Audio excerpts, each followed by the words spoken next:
Mount up! We're coming!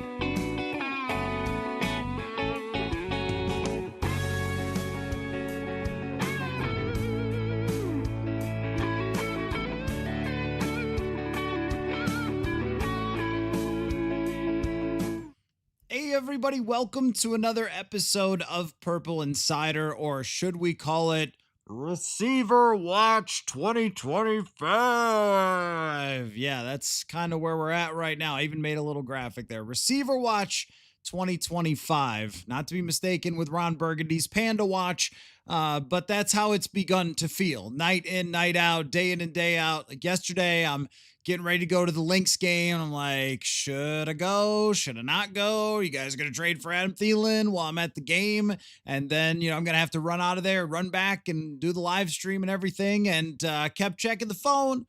Didn't get anything there. Then this morning, set an alarm to get up early, make sure that I was ready for Receiver Watch 2025. And, there hasn't been anything to report, but we're here. And there are a lot of notes to go through of some things that happened around the league, even pertaining to Receiver Watch 2025. And also, the Vikings made some early cuts that we need to talk about. And Matt Verderam, who is a national NFL reporter for Sports Illustrated, joined me. I recorded that interview, so you'll hear that a little later in the show. And we will get to your questions and thoughts. But we should start with Receiver Watch. We all know the Minnesota Vikings are on the hunt for a wide receiver, and things seem to have gone a little quiet with Adam Thielen. There was reports from Ben Gessling, from Adam Schefter. I've done my own reporting on this particular topic, but did not hear anything that is going on today. I mean, it does seem that the draft capital the Vikings have been able to acquire from the Harrison Phillips move and from the Sam Howell move should get them to the finish line. And it seems that the ball is in the court of the Carolina Panthers, who have to decide, and I would expect that tomorrow would be the day that they would want to make this decision, considering they're making their cutdowns. But they have to decide, do they want to part ways with a veteran wide receiver who's been very good for them over the last 2 years? He had 103 catches in Bryce Young's rookie year. He was someone that Bryce, even as much as he struggled, leaned on. And then when Thielen came back from injury last year, it was a turning point for Bryce Young in that season. And so he is somebody that their young quarterback has come to trust. They also know that the Vikings need Adam Thielen because there aren't that many other options, so they can hold out for their exact price that they think Adam Thielen is worth if they want to do it, and just say to the Vikings, hey, look, you need a wide receiver. You guys are desperate, so you're going to pay us what we think Adam Thielen is worth, or we're not going to do it because we don't have to. And I think that Carolina views themselves as a team that's ready to take a huge step forward and legitimately compete for a playoff spot, which I would agree with that. I mean, I don't think they're a 12 or 13 win team, but 9 or 10 in that division, which is, filled with teams that I think are 9 or 10 type win teams. So do they want to move on from a wide receiver who could help them in their endeavor or not? But on the other side of the coin, at their training camp, they had some young receivers step up, and also Hunter Renfrow was good for them. From what I've read from Mike Kay, who covers that team, that Hunter Renfrow was kind of the surprise good story of training camp. And it feels like we're at a little bit of a stalemate. Maybe tomorrow this will be resolved, as the Vikings have to get somebody in here. I mean, they don't play for another couple weeks, but I mean, so whoever comes in has to learn the offense, has to get acclimated, ready to go. And if that continues to delay, I mean, that makes it really hard for even Adam Thielen to step in right off the bat. So they need a receiver week one. It's got to happen in these next couple days. Is it going to be Thielen at this moment? Maybe a coin flip that it's Adam Thielen. I still think there's a decent chance that it happens, that the Vikings will push up their offer if that's what they need to do and convince Carolina. But you could definitely see the Panthers at the last minute saying, you know what? Thanks, but no thanks. So right now we wait. Receiver watch 2025. But, other things did happen in the receiver realm today, including that Amari Cooper is now off the table. Oh, the Browns are trading Kenny Pickett to the Raiders.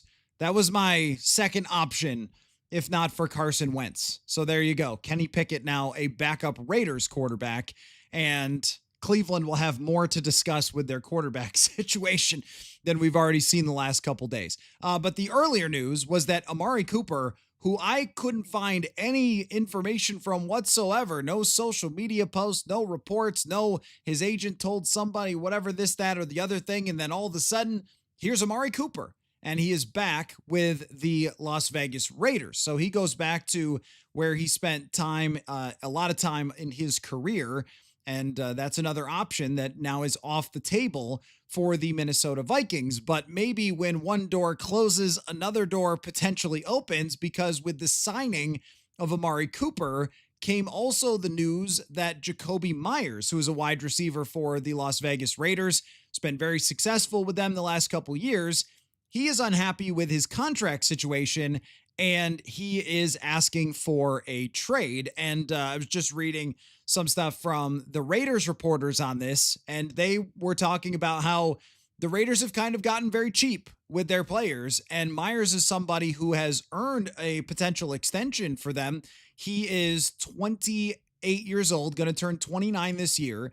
He had 71 catches in 2023, and last year was a 1,000-yard wide receiver with 87 receptions, 1,027 yards, 4 touchdowns for the Raiders in 2024. He was good with New England, good with the Raiders. He's been a consistent quality NFL wide receiver, and he thinks that he should get a bit of a raise from what he is making right now and is asking to be traded. So naturally, that means that we have to have a conversation about Jakobi Meyers. Now, I think that the issue here with Jakobi Meyers and the Minnesota Vikings is that the price would be probably pretty high. They don't have to trade Jakobi Meyers just because he's asking to be traded. And his salary cap situation is, it's not as easy to work around as Thielen. He has a $15 million cap hit right now, and this is his last year on his contract. And if he wants a new contract, then you probably have to acquire him and then sign him to a new deal. Now, they could do that looking into the future and knowing that, Jordan Addison doesn't have to get paid for at least another year, another 2 years, depending on how that works out as far as when Addison would become actually expensive. They're unlikely to extend Jalen Naylor, but there's moving parts here with someone like Jakobi Meyers, and they have a lot of money dedicated into the future already to all of their pieces. So how are you going to get Jakobi Meyers, sign him to an extension, and that's going to work for you short and long term? So that would mean fitting him into the cap right now, which they could do if they sign an extension. You maybe lower his immediate cap hit, raise it into the future. It sounds great, but you're starting to get to the point where you're having to give up a lot. Like, are you, for a receiver like him, in his prime, he's been a quality number 2 type caliber wide receiver, not a superstar, but kind of a secondary Jordan Addison tier type of wide receiver. You're going to have to probably give up a decent draft pick, like a 3rd round pick and then some, in the best case scenario, because again, they don't have to do this. They don't have to move him just because he asked for it, so they could hold out. So that's going to be more expensive, and it would be a long-term option as having a great trio there. But is he going to want to stay with a team that has Jefferson and Addison? So even though someone is available doesn't mean you can actually make it work. Would he want to sign some sort of extension? And if you're talking about using $15 million of salary cap space, that makes things a lot more tricky than where Adam Thielen is at, where you could probably split the difference with Carolina and take on like $7 million. The Vikings do have cap space right now. Over the cap lists them at $31 million in cap space at this moment. That is usually ballpark accurate, I would call it, for those overall numbers, usually within, a range of 10 million, somewhere like 5 million higher or 5 million lower. So it's not like they don't have it, and it's not like he wouldn't be a great acquisition for them. And he would be able to step in and be a tremendous wide receiver three. I've talked about Naylor before, where I think Naylor fits into a niche, but I don't think he's exactly a needle mover. And when you're in this situation, you are in a position where you're trying to get as much talent on the field as possible. But you're talking about now having, by week 4, if you trade for Jakobi Meyers, giving up a fairly high draft pick for him to then have 3 wide receivers who need the football a lot. When you look at Jakobi Meyers' targets in the past, he was targeted 126 times last year and 106 the year before, 93 the year before that, 2021 over 100 targets. I mean, is he going to be okay with being traded to the Minnesota Vikings, where that target number might be 60 as opposed to 120, which he's been getting? And wouldn't that maybe hurt his future value even if they didn't sign him to an extension? The different parts of a Jakobi Meyers trade make that, I think, not that plausible. The price, the cap hit, the contract situation, and just where he would fit. I mean, this is why we keep going back to the Adam Thielen idea,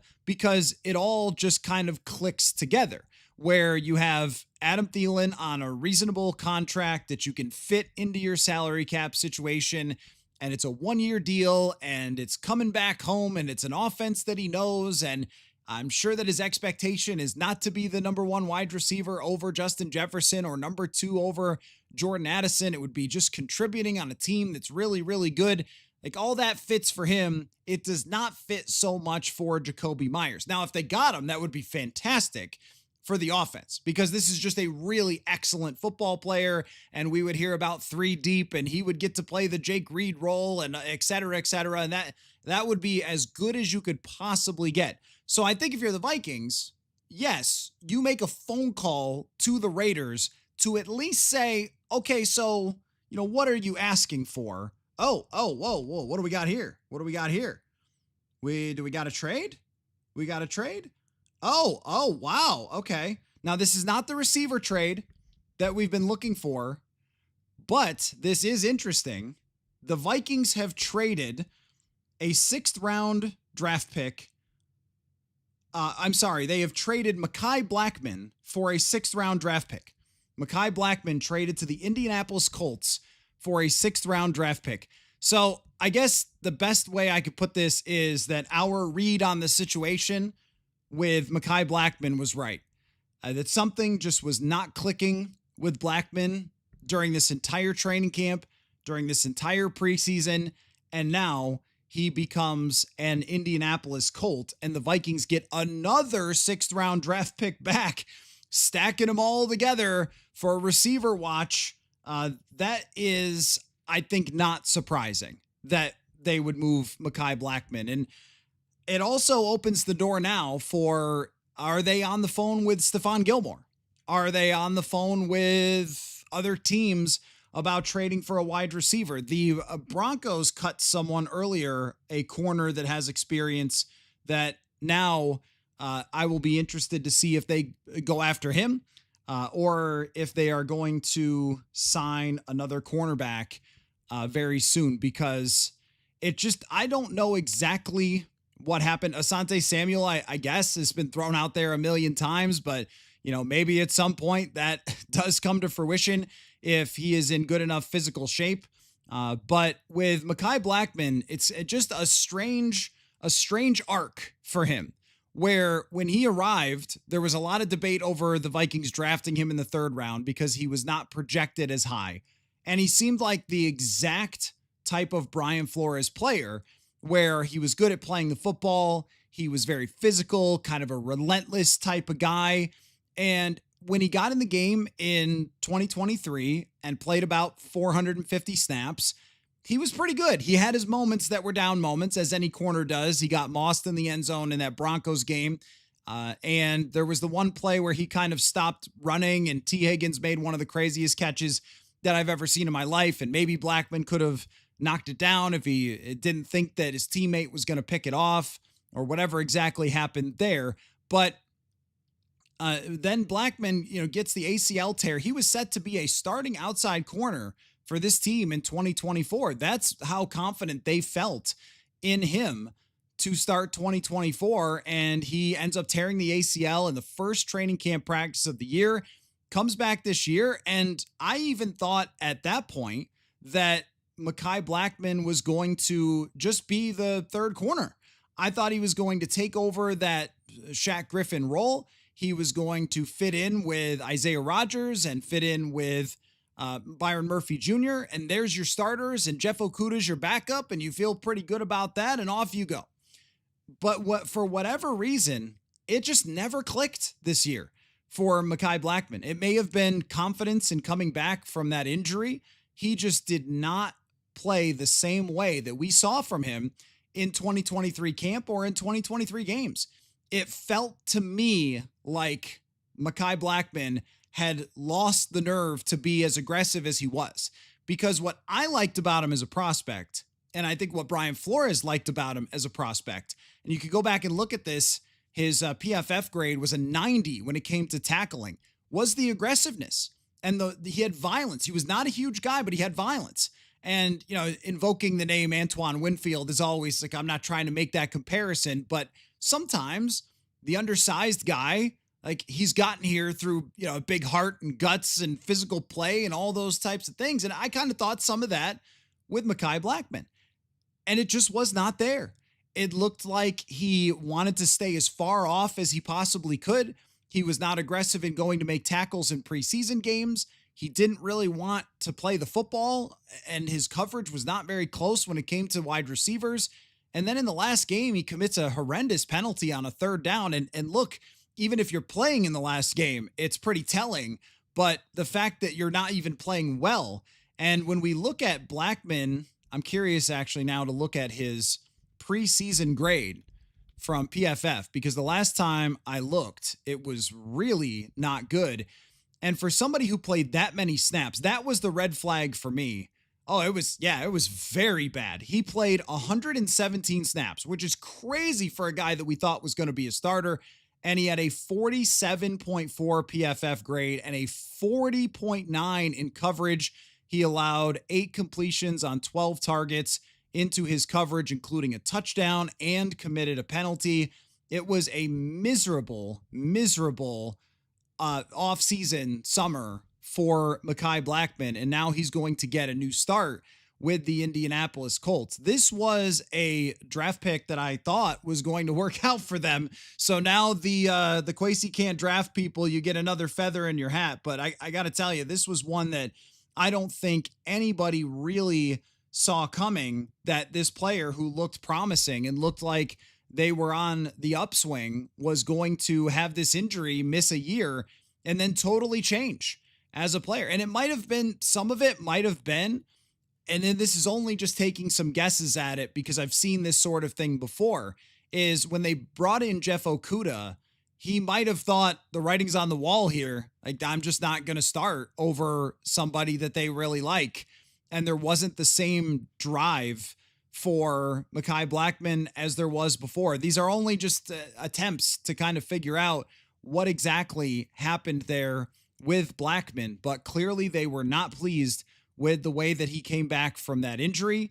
And now they are in a position once again for the second straight year on August 20 something to be looking to add another corner. I have to think that there is a subsequent move coming though, because just like with what happened with Carson Wentz and Sam Howell, almost moments later, so I guess we got to stay locked in here, almost moments later, the Vikings signed Wentz after they traded Howell and got a draft pick back. So I would expect that there's either someone that's been released by another team that they're interested in, or that they have stayed in contact with Stephon Gilmore, and he would make a lot of sense to come back to this team if that's something that he wanted to do. I saw one article, I think, about Stephon Gilmore that said he was undecided about whether he was going to come back or not. And last year we questioned Gilmore, like, hey, can he still play? And, is he in shape to step right in? And he not only did, but played extremely well early in the season. I think as the season wore on, they asked too much from Stephon Gilmore. He hurt his hamstring. He was a little banged up, but still overall, it was a pretty good season for him. So his name should still be out there, but also they may have spotted somebody else who got released that they are potentially interested in to move on from Mekhi Blackman. But it's a very unfortunate situation for him to have gone from looking like a rising type of player, somebody who could be a long-term type of starter, and then have it fall off like this. And, I mean, I see you guys talking about the what draft capital they have right now. Oh, I think I have that answer. Hold on. I saw Alec Lewis tweet this the other day. So they now have like a lot more after this trade and the Sam Howell trade. Okay. So I've got the answer to that for how much draft capital they have right now. Alec Lewis 6 minutes ago from The Athletic just tweeted that they have their first, second, and third, a comp pick for Sam Darnold, which will likely be a third, a comp pick for Daniel Jones, which will likely be a third, 3 fifth-round picks right now, one from the Eagles and another comp pick from Cam Robinson, a 6th from the Colts, and 2 7ths, one of them from the Texans. I assume that was in the Ed Ingram trade. So that is 1, 2, 3, 4, 5, 6, 7, 8, 9, 10, 11 draft picks. Screams to me, my friends, that a trade is afoot, that the Vikings are going to stack up some of these picks. And what they might be doing here, it wouldn't be shocking, is if they're trying to get as many as they can to convince the Carolina Panthers that they need to move Adam Thielen to the Minnesota Vikings. I don't know that for sure, but it seems like they've been able to turn everything that they didn't want into draft capital. And I think that is pretty interesting. So that trade right there does not come as a huge surprise. It just comes as, I think, a disappointment for the Vikings and probably for Mekhi, who looked like he was going to be a guy for them for quite some time. And it was really noticeable the way that the tone changed for Brian Flores throughout the offseason. That when Mekhi first got back in OTAs, Flores was saying, we love the way he attacked his rehab, and it's just been great. Like, we're ready to get him out there. Can't wait to see him. And then as it went along, it was, he's got to get some more reps, and he's got to see things better or see things again and shake off the rust. And it was a lot of lukewarm type of commentary where every time we talk about Okudah, either he or Kevin O'Connell would get pretty excited. So I still think that with this happening, that they need to add someone else. I believe, were happy with Zemiah Vaughn, and this might mean that Dwight McGlothern is now on the team, where we were not really sure what was going to happen with McGlothern. It's possible that they gave McGlothern fewer reps so they could really evaluate Mekhi Blackman. But sometimes this just happens. Like, there's an injury, and this has become, the other night, I introduced my wife to Spinal Tap. And so I'm sure that a lot of you have seen the movie Spinal Tap, and they always have the issues with the drummers, where there's always something going horribly wrong for their drummers. They spontaneously combust, or there's a gardening accident or something like that. Does that not feel like Minnesota Vikings corners at this point? I feel like this is Minnesota Vikings corners, is they have turned into Spinal Tap drummers, where there's just constantly something that is not working, whether it's changing defensive systems, drafting 2 of them in 2022. Both guys were pretty good prospects. I mean, if you go back and look at Andrew Booth Jr. and the scouting reports, I mean, there's a lot of scouting reports that loved Andrew Booth Jr., and he was considered to be a top 20 prospect. They get him in the second round. It does not work at all. And then they take a Caleb Evans, who looked like he was a player on the rise for a bit, and then that comes apart. And then he's not playing anymore. And then they're moving on from him. Turn the season up to 11. There's a Spinal Tap fan. And then, okay, so those guys don't work out. All right, maybe it was system. Maybe it was Ed Donatel, whatever it might be. And then you get Mekhi Blackman, and you think, well, there you go. Brian Flores has his guy. There's your young developing corner. You pair him with Byron Murphy, and here we go. And then this happens, the injury, and then never really coming back from it the same way. So now they are looking at having no young corners outside of Zamaya Vaughn that are up and comers and having to go out and get another veteran somewhere, whether it's from another team or if it is from Stephon Gilmore coming back or Fabian Moreau, I think is still out there. He had to play a handful of snaps, but I don't really feel like this is a situation to get into can they draft, can they not draft? Because to me, this was a draft pick for them that was tracking the right way and then had something go sideways that you can never predict. Like there's been a few of those. Lewis Cine is another one that had the injury, and I don't know if Lewis Cine was ever going to make it otherwise, but Lewis Cine had the injury. That was tough for him. And then Blackman has the injury, and that's clearly tough for him. So there has been these sort of bad breaks when it comes to these situations with a lot of these draft picks. But when was the last? This is a great question. Was Trey Waynes the last corner that the Vikings drafted that was even solid? I think the answer is yes. They have just struggled time and time again to draft and develop a cornerback, going back to the Jeff Gladney and Cam Dantzler, who I think they thought were going to be their future. And that was another one too, where Cam Dantzler for a minute there looked like he had a very good chance to be a future piece, but then they changed defenses. He wasn't in Zimmer's defense anymore, came in with Ed Donatel, I think that was, and that didn't work out at all.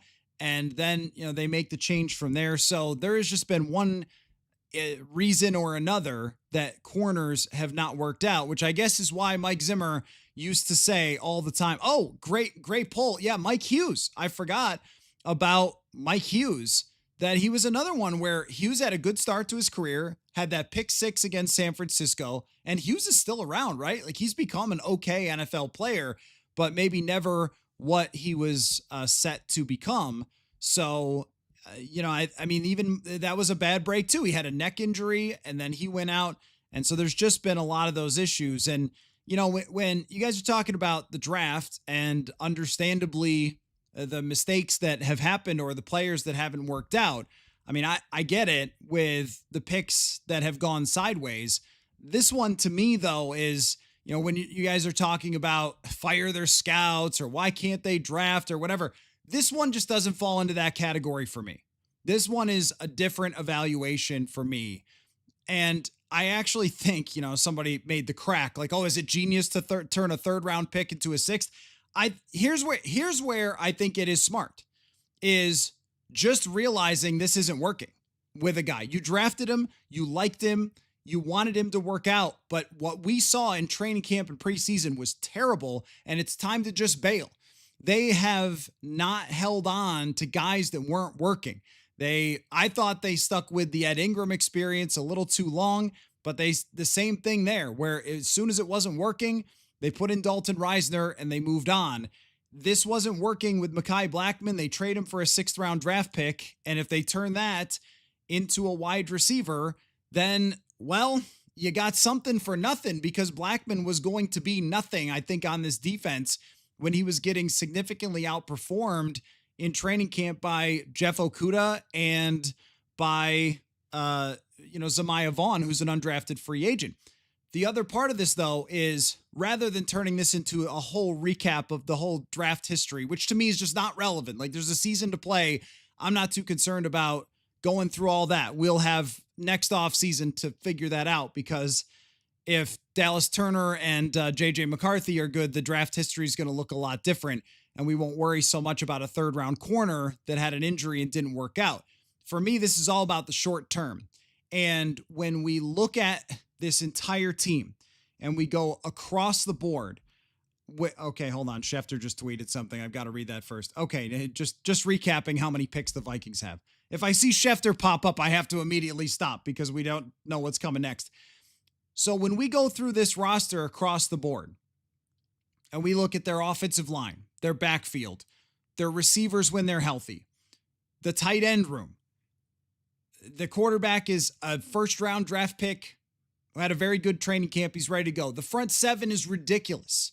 The front seven is so good they can move Harrison Phillips because they feel great about Jalen Redmond and everybody else there. Levi Drake, Tyrion Ingram-Dawkins, and of course Hargrave and Allen. The linebackers are deep now, where they have three linebackers that I think are very good, if not Blake Cashman being great. And I thought, Kobe King did not wow in preseason games. I thought he had a good training camp. He's somebody that you're not going to play a lot this season, but at least three very good linebackers. The safety room I thought had a pretty good camp overall. Theo Jackson looked good. Josh Metellus we know is a good player. We'll see on Harrison Smith. I assume he's going to be back from the illness and be what he has been the last couple years, which isn't the same as 2017, but still good. There's a lot there that says to me this is about as talented of a group as you're going to find in the NFL.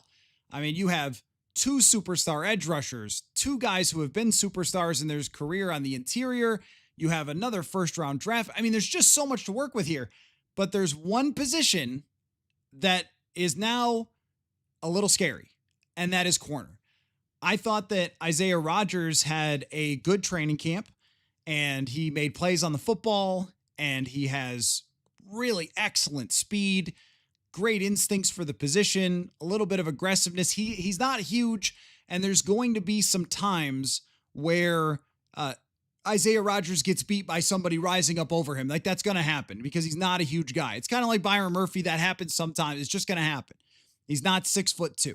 So somebody's going to go up and get him, and then people will say that he stinks or whatever. But I think he's got a lot of talent, and he's at a position where he's ready to take off in his career, and is somebody that they identified similar to a Van Ginkel and Grenard. Not quite the same, but similar, like hitting his prime as a player. Those two guys and the three safeties, I think that defense is as stacked from number 1 to 11 as there is in the entire NFL. Pittsburgh, maybe Baltimore. There's not that many other defenses that you can go position by position with the starting Vikings defense. But one player down at corner right now, even if they sign Stephon Gilmore, who's the name I'm just sort of throwing out there because I don't know what else exactly they're going to do at that position. So maybe there is another corner that they have their eyes on. The guy from Denver. Somebody get me the guy from Denver's name who got cut today, but he's been around. Like, there's other guys who have been cut that have been around, or maybe there's other trade possibilities that are coming of picking up somebody else's corner, but it's hard to get guys right at the end of the summer to come in and be as good as you want them to be. So that corner position has to stay healthy, because if they have to rely on Jeff Okudah too much, don't love that. I think Okudah is going to play like 400 something snaps. I don't think that he's going to play a ton if everyone is healthy. But one person down and you're playing an undrafted free agent who the other day could not tackle Van Jefferson. So Trey Flowers got cut from the Bears. That's a possibility. Ty says must be keeping McGlothern. I think that that's probably true. That McGlothern is someone that they've developed over a few years. And even though they didn't seem thrilled with him this offseason, it would not make a lot of sense for them to cut a young player who's been on the rise. Rob says, where's everyone that's been raving about Nudie and Zamiah? Well, Zamiah for sure. I think McGlothern had much more of an up and down type of training camp. But in terms of, talking about McGlothern, he was boom or bust. It was like great pass breakups, interceptions, or he was having a tough practice. Colts fan in here. Welcome, Colts fan.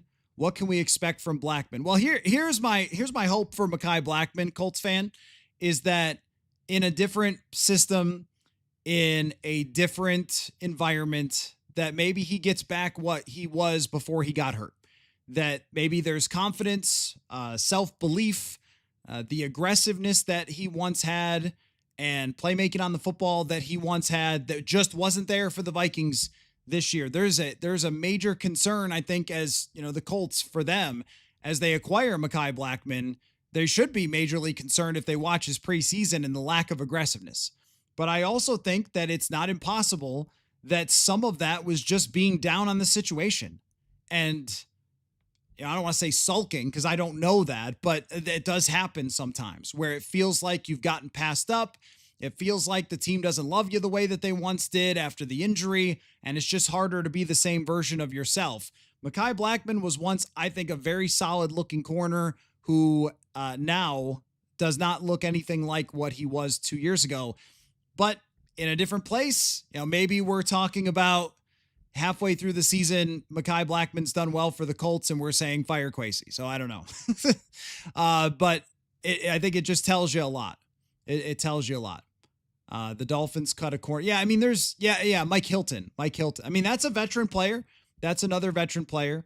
Mr. Mayor, you're right when it comes to the corners of Kyrie Jackson, and that tragedy was another thing. And I didn't think of that when I was making the Spinal Tap joke, so I apologize if that was inappropriate.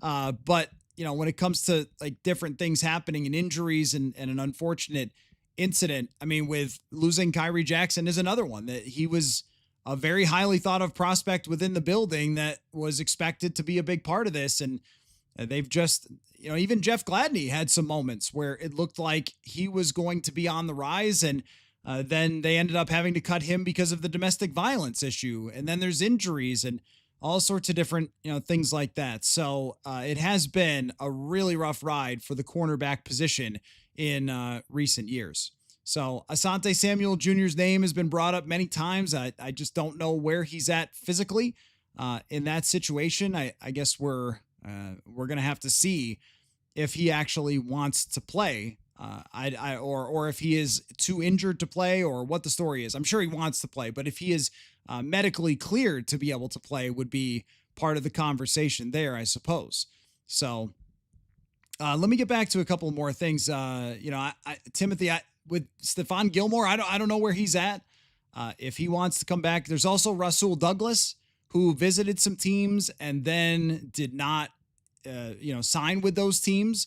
That could be another guy that they're looking at. So there's a bunch of different potential options. For those asking about Jakobi Meyers, you're going to have to rewind a little bit. I talked about that. It's a really good idea, but it's really hard to make actually work. And that's why it's much easier to get somebody like Adam Thielen probably than Meyers, because Meyers is a Jordan Addison caliber type receiver. Maybe not quite as good, but in that ballpark, who probably should be paid $25 million. So you'd have to work out an extension, or you'd have to, figure out something else. Let's see. Seldom Seen says, don't understand the fascination with Stephon Gilmore. His PFF grade wasn't that great. I'll pull it up here. But, with Gilmore, I think a lot of that was trust. And in this scenario, if he were to come back, and I don't know if he wants to continue playing or not, it would be, for him, it was early in the season he played very well. And I thought as the season went on, that's where he got a little more gassed and a little more worn down. It was a 64 PFF grade. That's okay for Stephon Gilmore. I mean, that's not awful by any means. And when you look at last year, let's see, in terms of quarterback rating against, it was 100. A lot of that is based on completion, a high completion percentage, a couple touchdowns against him, only 9.8 yards per reception against. So the longest reception allowed by Stephon Gilmore last year was 27 yards. That's pretty solid. I thought he was fine. I thought he was okay. It wasn't by any means great, but it was, this guy knows where to be, and he can make a play on the football. He had 8 passes defensed, and he had an interception and all that. Skywalking McCarthy, can we say officially now Kwesi's a terrible drafter? I mean, look, I don't know what to say about this. You draft a good player who comes in and performs really well in his first year, and then he has an injury, and you make the right decision to move on from him because he doesn't come back to the form he's supposed to come back to. I don't know what to tell you. I mean, it's a player who showed that he should have been a good draft pick, and then he moved on, and then it just, something happened to move on from him that was totally unforeseen. But I know that everybody really loves focusing on this topic and this subject, but sometimes things just happen. The same with the Lewis Cine injury. Sometimes things just happen that don't break your way. So if you want to say that, that's fine. Certainly you can, but it's not like they've even made a lot of draft picks. They've had a lot of things go wrong with these draft picks, that's for sure. I don't think anybody debates that. And what they've done is when they have had problems with the picks is that they've fixed them. And I think that this right here is the right way to deal with it, which is not to just stick around with the same player. And, those who are saying the scouts are no good and all those things, like I'll never get this through to everybody. All the data says it. All the studies say it. No matter how many times I say it, you guys won't believe it, because when a draft pick goes wrong, you just want to, go to Kwesi's house with the pitchforks and all that. But a lot of it is random, and there's no more random draft pick gone wrong than Mekhi Blackman, where it's a good player. And then who knows what happened here? It's very hard to figure out what happened. Maybe he'll talk to the Indianapolis media about it and talk about what went wrong this summer, but it's hard to figure out from the sideline of watching him practice and seeing a completely different player a year after he came back or a year after he had the injury, just when he came back looking that way. So are you the worst drafter alive, or did you have a bad break? That's gone for several of these picks. And as I will continue to say, it's always about what you do when they go wrong, because every single team will have them go wrong sometimes. So you go back to the Ed Ingram, for example. It goes wrong. They replace him with Reisner. He's better. Then they spend $17 million on Will Fries, and that's the solution. It goes wrong with Lewis Cine, and instead they get, Josh Metellus becomes a key player for them, and Cam Bynum becomes a key player for them. So they've been able to work around. There's no question about how bad the drafting has gone in its results and how many things have gone wrong with the drafting, but they have dealt with it well. And now this is another challenge for them for how to deal with it, because you are one injury away from playing Jeff Okudah all the time. You are one injury away from having to play Zamaya Vaughn at this moment until, I assume they're going to add somebody else. But that is a little bit of a dicey situation to be in when you have such high expectations and so much talent outside of the cornerback position. So yeah, it has created an issue there. Marley says Josh Metellus was drafted by Rick. Thank God that he knew how to scout. Did he? Was Rick great at drafting? Do you guys want to go over that? I'm not going to go to Stupid Town tonight with this, because I have other things to talk about and a really good interview with Matt Verderam. But if you want to talk about Rick Spielman drafting, I just present you with past 2015. Let's talk about all the draft picks that went horribly, horribly wrong after 2015, especially on the defensive side.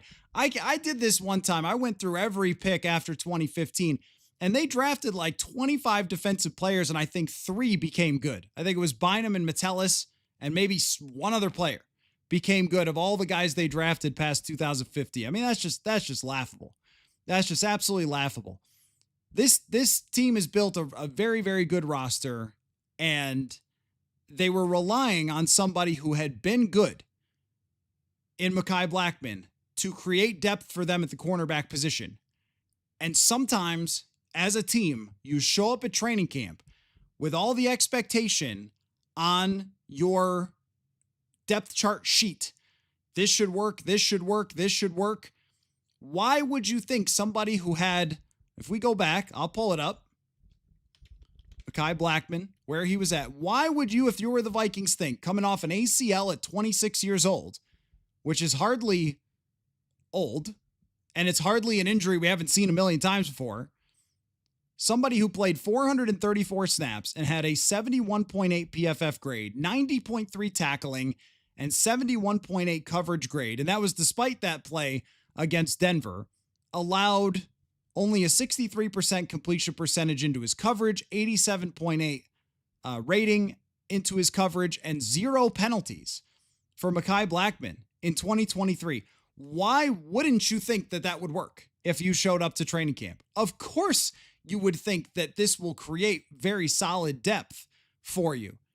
And then stuff happens that you just don't expect. So now you have to work around it. You have to go to the free agent market, you have to go to the trade market, and they have a ton of draft picks that they're going to have to look at and figure out how to create a little bit more depth. As I mentioned, the starting situation is good. Byron Murphy is an excellent player, and Isaiah Rodgers looks very, very good. But past that, that's where there's a lot of concern. And I don't expect the Vikings to have, a great depth, because no one really does at the cornerback position. There's no team that has 5 great corners that they feel awesome about. I mean, that's just a fact. It's kind of like when we talk about the backup center. It's like, well, how many teams have these great backup centers that you guys want the Vikings to have, or backup tackles, or a lot of things, right? Why don't they have a great wide receiver 5? Like, I don't know, man. I don't know how many teams have great wide receiver 5s, but they need more than just relying on Jeff Okudah here. They need one more body. And if they get a Mike Hilton, they get a Rasul Douglas, that's an upgrade from where they were at with Mekhi Blackman, and it will feel much like last year. So I just, this bleep fit that everybody throws every time, a draft pick goes wrong it's gotten pretty exhausting, to tell you the truth, that every single time a draft pick does not turn into, a superstar, we got to have this same silly discussion time and time again. The fact of the matter is the roster is really good, and they found a lot of ways that have not been through the draft to stack up this roster. It's been free agents. It's been undrafted free agents. I mean, look, they didn't draft Jalen Redmond. Do I got to give him back? Like, that's one of their best young rising players who's been phenomenal to the point where they could move on from Harrison Phillips. But I guess that doesn't count because you didn't draft him. I don't know. It's just that whole part of it's gotten frustrating. I think with this situation, though, it was uncontrollable. There was no way to know that Blackman was going to come back like this. That I never would have guessed. How many teams have great starting centers? That's a good point. Yeah, not that many. So, if they had drafted great, they would have been Super Bowl champs. Okay, well, I guess so. But I actually don't really think that, because Lewis Seen was replaced by Cam Bynum, who's been really good, and now they have other players that they've developed. So, I mean, unless Lewis Seen became Darren Woodson or something, probably not. And I don't think that was ever really his ceiling. The same goes for Ed Ingram. Would they be Super Bowl champs? I think Will Fries is good. They paid $17 million for him. So, I mean, look, the bottom line here with Mekhi Blackman is it was a mystery. I don't understand it. And unless he explains it to somebody, we might not ever know what exactly happened with Mekhi Blackman and why he didn't return from his injury the same. We just don't know that answer. And I don't think that we're going to find that answer from, I don't think O'Connell's going to tell us. I don't think Kwesi, when he talks on Thursday, is going to tell us. I don't think that Blackman, I don't know. So it's just putting the pieces together. We can ascertain that he either did not feel confident coming back from that injury again and kind of had the yips a little bit and just didn't feel with this that he could play with the same aggressiveness, maybe for fear of getting hurt. If you've ever been in a car accident, I think that this happens to people who get in car accidents sometimes, where you just don't have the same, not aggressiveness on the road, but confidence. Or somebody pulls up behind you and you maybe grip the wheel a little bit tighter. Like, that happens. That happens with injuries sometimes. If you ever played baseball and you got hit by a pitch, the next time you come in, are you feeling great? Some people are, but some people back off. So that it could be that, or it could be that he was frustrated with the fact that Jeff Okudah had taken his spot, and they seemed to love Jeff Okudah more, and he was playing second team reps, and he just didn't put in the same type of violence and aggressiveness to his game. But this is one that could not have been foreseen, and it should have been that they had a good draft pick there. So that's the bottom line on Mekhi Blackman. And the bottom line on the defense is that it has everything across the board to be an elite defense, including the starting corners. But they are going to have to find at least one other player here to replace Mekhi Blackman, and they have a ton of draft picks now to spend at this time of the year with 5th and 6th and 7th tons of draft capital to be able to hand out if they need to go out and get somebody else. And there are still some other corners that are on the market.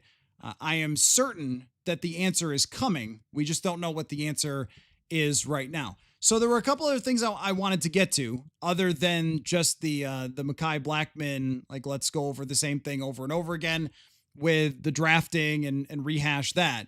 But a few other things that I did want to talk about in the NFL today that could be relevant to the Vikings and the early cuts that they've made.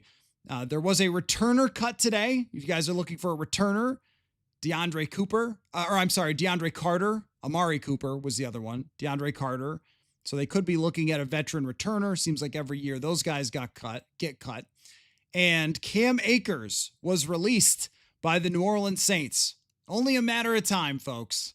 Only a matter of time until Cam Akers is a Minnesota Viking again. Also, Nick Muse was released by the Philadelphia Eagles. So if they're not happy with Ben Urasek as tight end 3, that could be the case as well. So I do have a FanDuel question of the day. I want to get to that, and then we'll talk about Brett Rippon being cut, what that means. The FanDuel question of the day is on the defensive side. Jonathan Grenard on FanDuel has a sack over-under of 9.25 for this year. Over-under 9.25 for Jonathan Grenard sacks. I think all of us, based on the last couple years in camp, we would all take the over. But how many sacks do we expect this year from Grenard, Van Ginkel, and Dallas Turner? What is the total number of sacks that you expect from Grenard, Van Ginkel, and Turner? That is the FanDuel question of the day. Let me move on to the players that the Vikings have cut, which would be Brett Rippon for starters. They released him yesterday, and that says to me that Max Brosmer is on this roster. I think actually there's really no question that it is going to be McCarthy, Carson Wentz, and Max Brosmer. And that's one where we kind of saw this coming for months almost. The minute that Brosmer arrived in minicamp, he looked like he was throwing the ball well. He looked like he had command of the offense. He got very high praise from Kevin O'Connell about his IQ. And I remember O'Connell saying that he was farther ahead than he could ever remember undrafted free agents being in terms of learning the offense or rookies.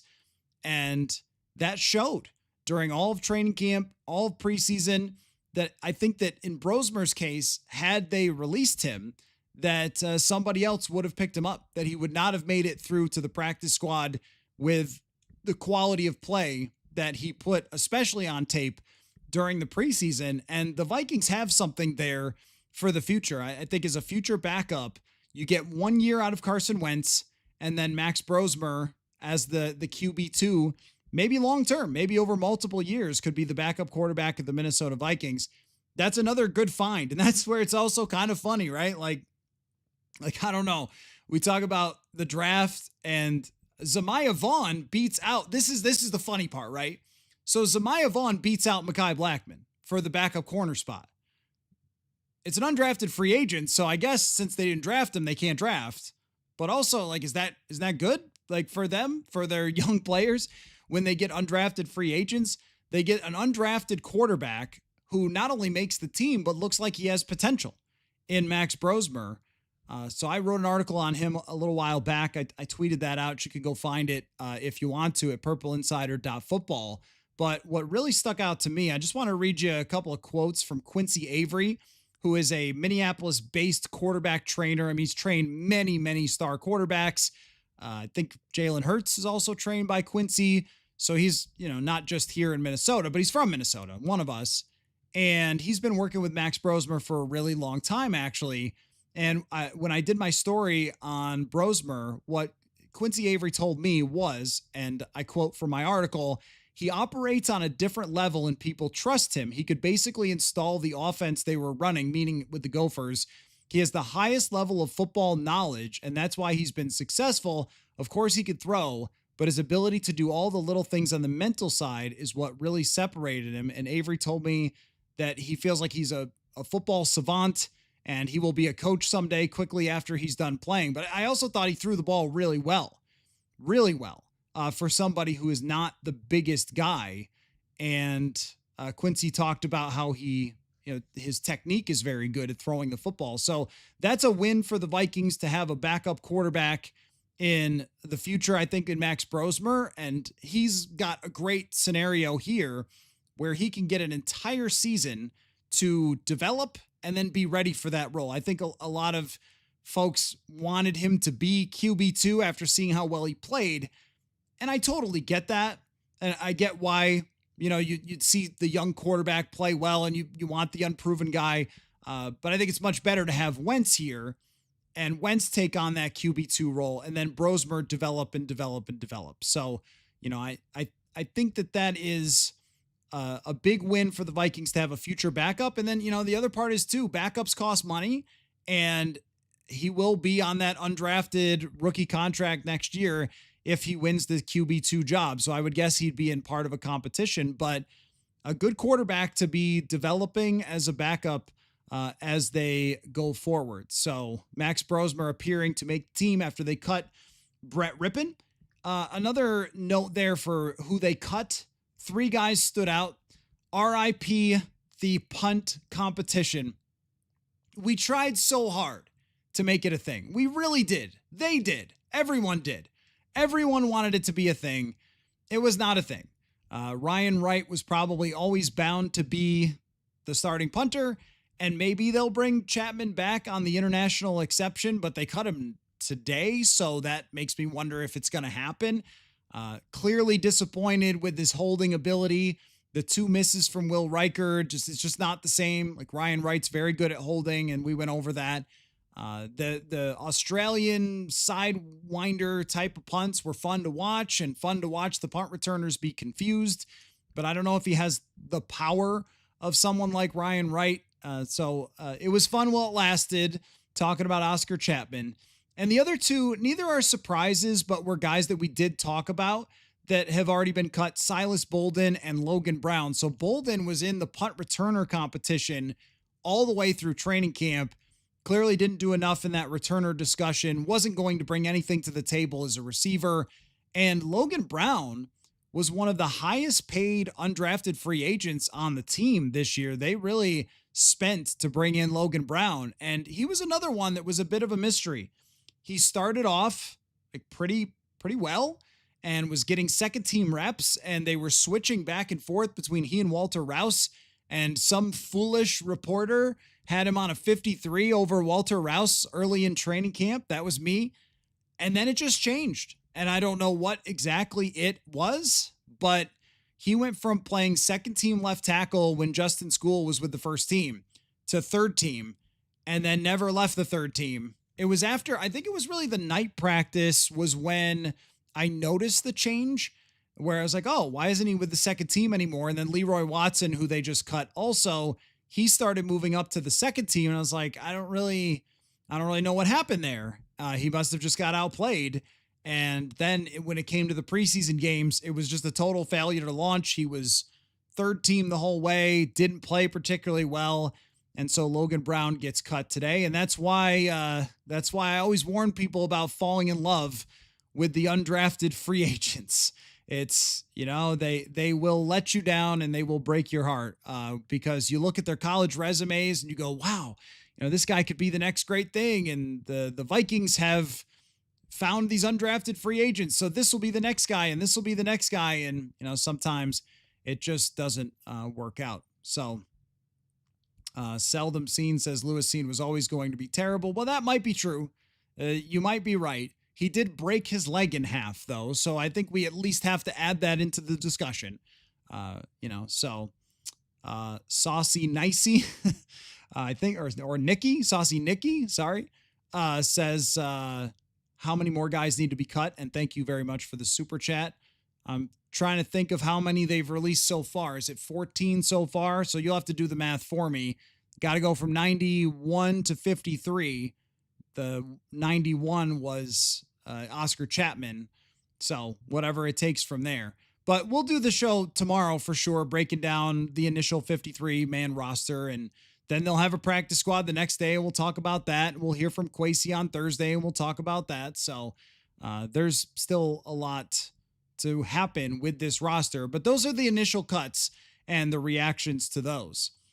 Steven says Trey Palmer might end up getting cut in a loaded wide receiver room in Tampa. Very possible. Alec Pierce, someone's going to have to show me any story, article, anything that says Alec Pierce is on the trade market. I mean, it's possible, but I just haven't seen it.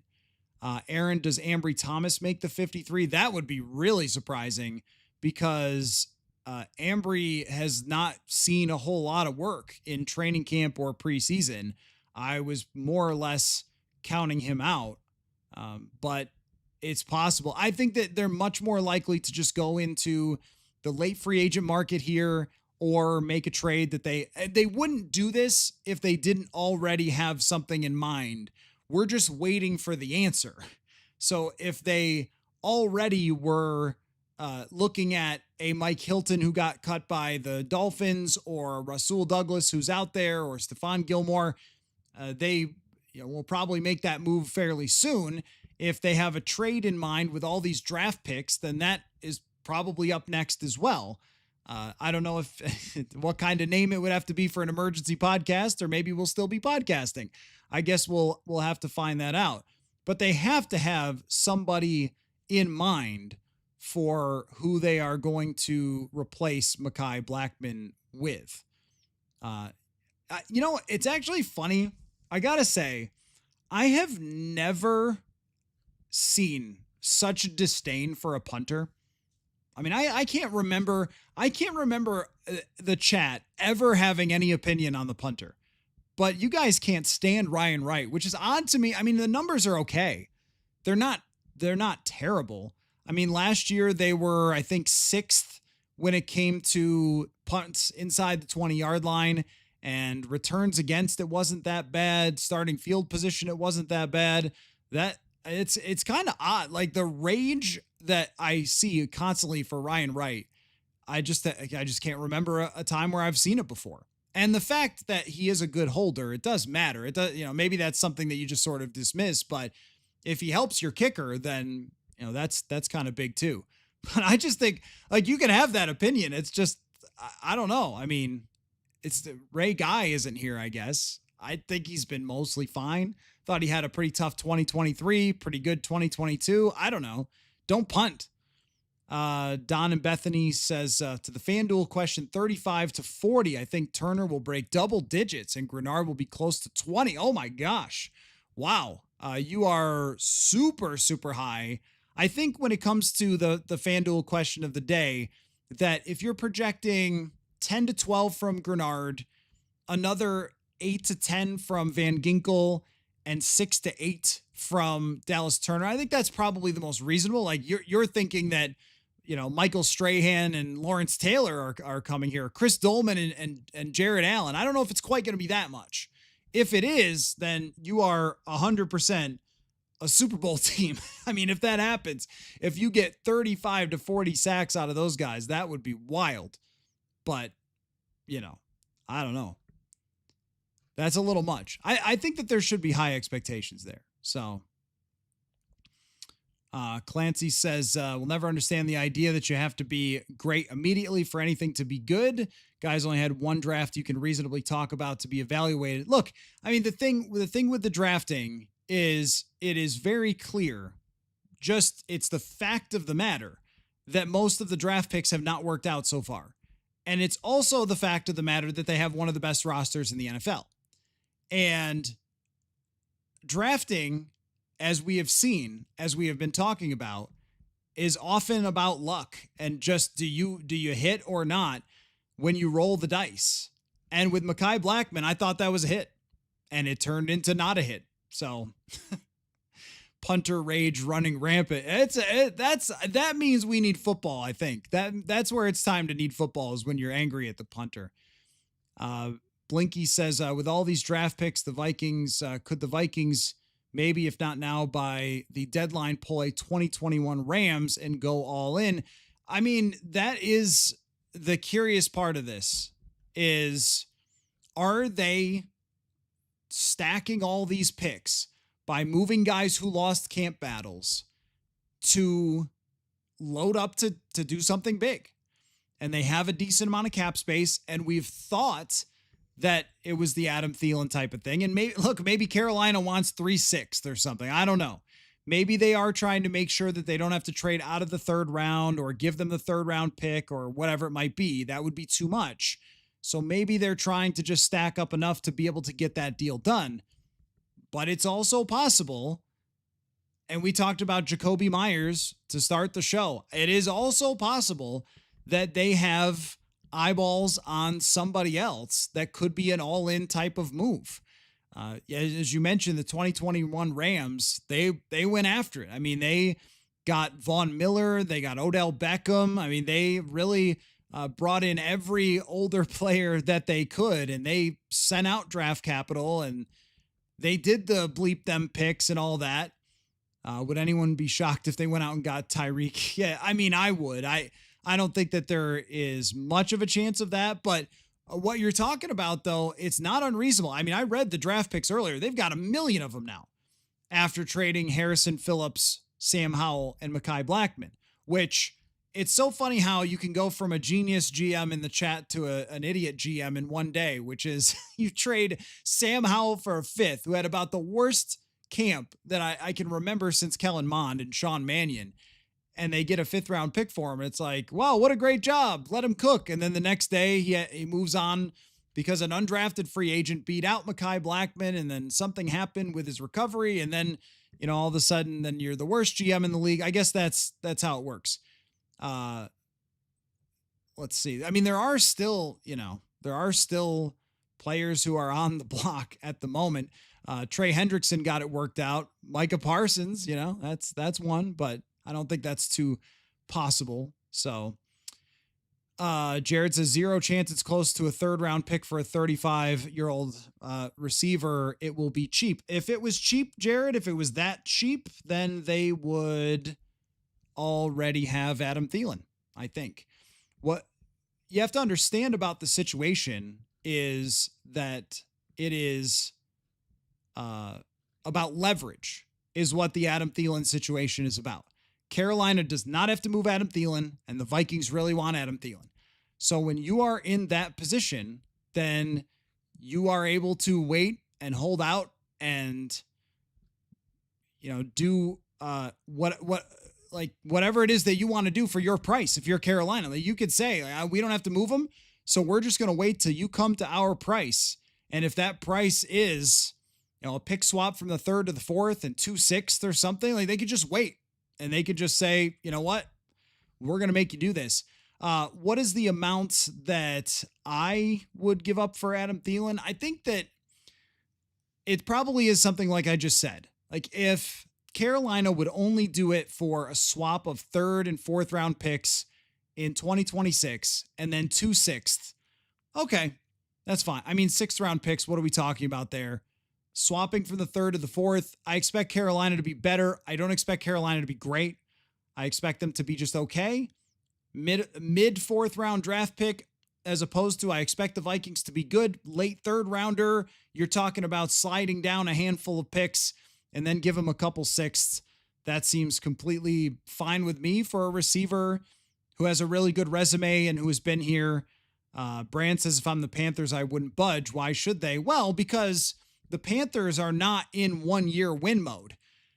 And the Panthers have 3 young wide receivers that they really like. And they want to evaluate and they want to succeed and get targets. And they also want more draft capital for the future because they are in a mode of trying to build over 3-4 years into the future here with Bryce Young. Well, he's going to be cheap for at least 2 more. And if they extend him, we'll see where it goes from there. If they extend him, then he'll at least be able to probably be cheap for 2-3 more years. So that's what they're looking for, is they're trying to get as many foundational players as they can and as many solid players as they can. They're very much in win now mode. Okay, so there's not 2 modes. There's not tank or win now. They are in make significant gains and try to win within the next 3 years mode. They are in, they need to win. They need to be competitive, and they're on the rise. The Carolina Panthers are not in Super Bowl or bust. You have to win right now or everyone's fired. You have to be deep in the playoff. Like, that's not where they're at. I don't think anybody would see it that way. I think that they are in you have to make big improvements. You have to be in the playoff race. So yeah, those things are important. But when you have younger wide receivers, you are certainly going to want to evaluate them and figure out what you have overall. So, I can see why they would hold out on giving up Adam Thielen because he's depth at this point, and because he isn't part of a 3-year plan. He's a free agent after this. And if they don't have a great start to the season and they give him away at the trade deadline, they'll never get as much at the trade deadline as they're going to get right now for Adam Thielen from a desperate Vikings team. And I guess if you're the Vikings, you're probably saying to them, like, hey, do you got a lot of other great calls for Adam Thielen? Because if you don't, well, then maybe you should just give us, what we want, and you should take what we're offering. The Kurt Russell says they can't keep all of them, Coker, Thielen, Renfro. They can, but, Thielen being kind of expensive to be behind some of their other guys who they like a lot would not make a lot of sense for them. Todd, thank you for the super chat. Are you going to have Courtney Cronin on the podcast in the near future? Yes, definitely. Definitely. I will have Courtney on the week that they are going to play the Chicago Bears. That is a certainty for that week that Courtney will be on the show. Yep. So they're in a spot here with a lot of movement still to go. And this has been something that I don't think the Vikings from 2015 to 2018-19 did a whole lot, but they've certainly done a ton in recent years. Thanks, TLS, for the super chat. Appreciate that. Which is these moves that are either in the season or that are 2 weeks before the season. They did it with the Chris Herndon trade. That was out of sheer desperation, but this leadership has done it a lot. I mean, whether it was going out and getting Hawkinson, the Cam Akers thing, twice with Cam Akers, the Cam Robinson, and acquiring Carson Wentz, they seem to not really believe in just sticking with what you got and going there. They're always looking for improvement, which says to me that there will still be moves. We're still on receiver watch. Receiver watch 2025. Receiver watch 2025. Like, we're still on that, and we can only just kind of wait and see what they're going to do. Because I think Thielen is their first option, and I think he is someone, as Senor Lobo says, needs some depth to get us through Addison. But those games are really important. It's like, yeah, you just got to kind of get through to week 4, but you need to win 2 out of those 3, if not all 3 games, when you consider how hard the rest of the schedule is. So it is a matter of, okay, well, survive those first couple games. But we also just don't know about Jalen Nailor yet. If Jalen Nailor is not able to play week 1, and you're talking about Justin Jefferson and shrugs for the rest of the group, and then, 2 good tight ends, I mean, what are you talking about there, right? That's not a whole lot to run out against some very good offenses. Okay, Chicago, you think you can beat Chicago, that's fine. I think that Chicago can still give them problems. Caleb Williams did last year in the game at Soldier Field, and Ben Johnson has over several years. But okay, you can beat Chicago with only 1 wide receiver, but Atlanta and Cincinnati, I mean, those teams can put up points.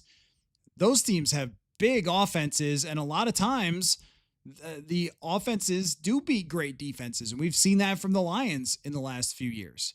So they do need to go out and pick up somebody else as a wide receiver to just give them something. Joe Horn Jr., I think they like him too, don't they, in Carolina, from what I was reading? Is the faithful Courtney was talking about your book on a Bears show today. Oh, that's great. That's great. Courtney is a great, great friend.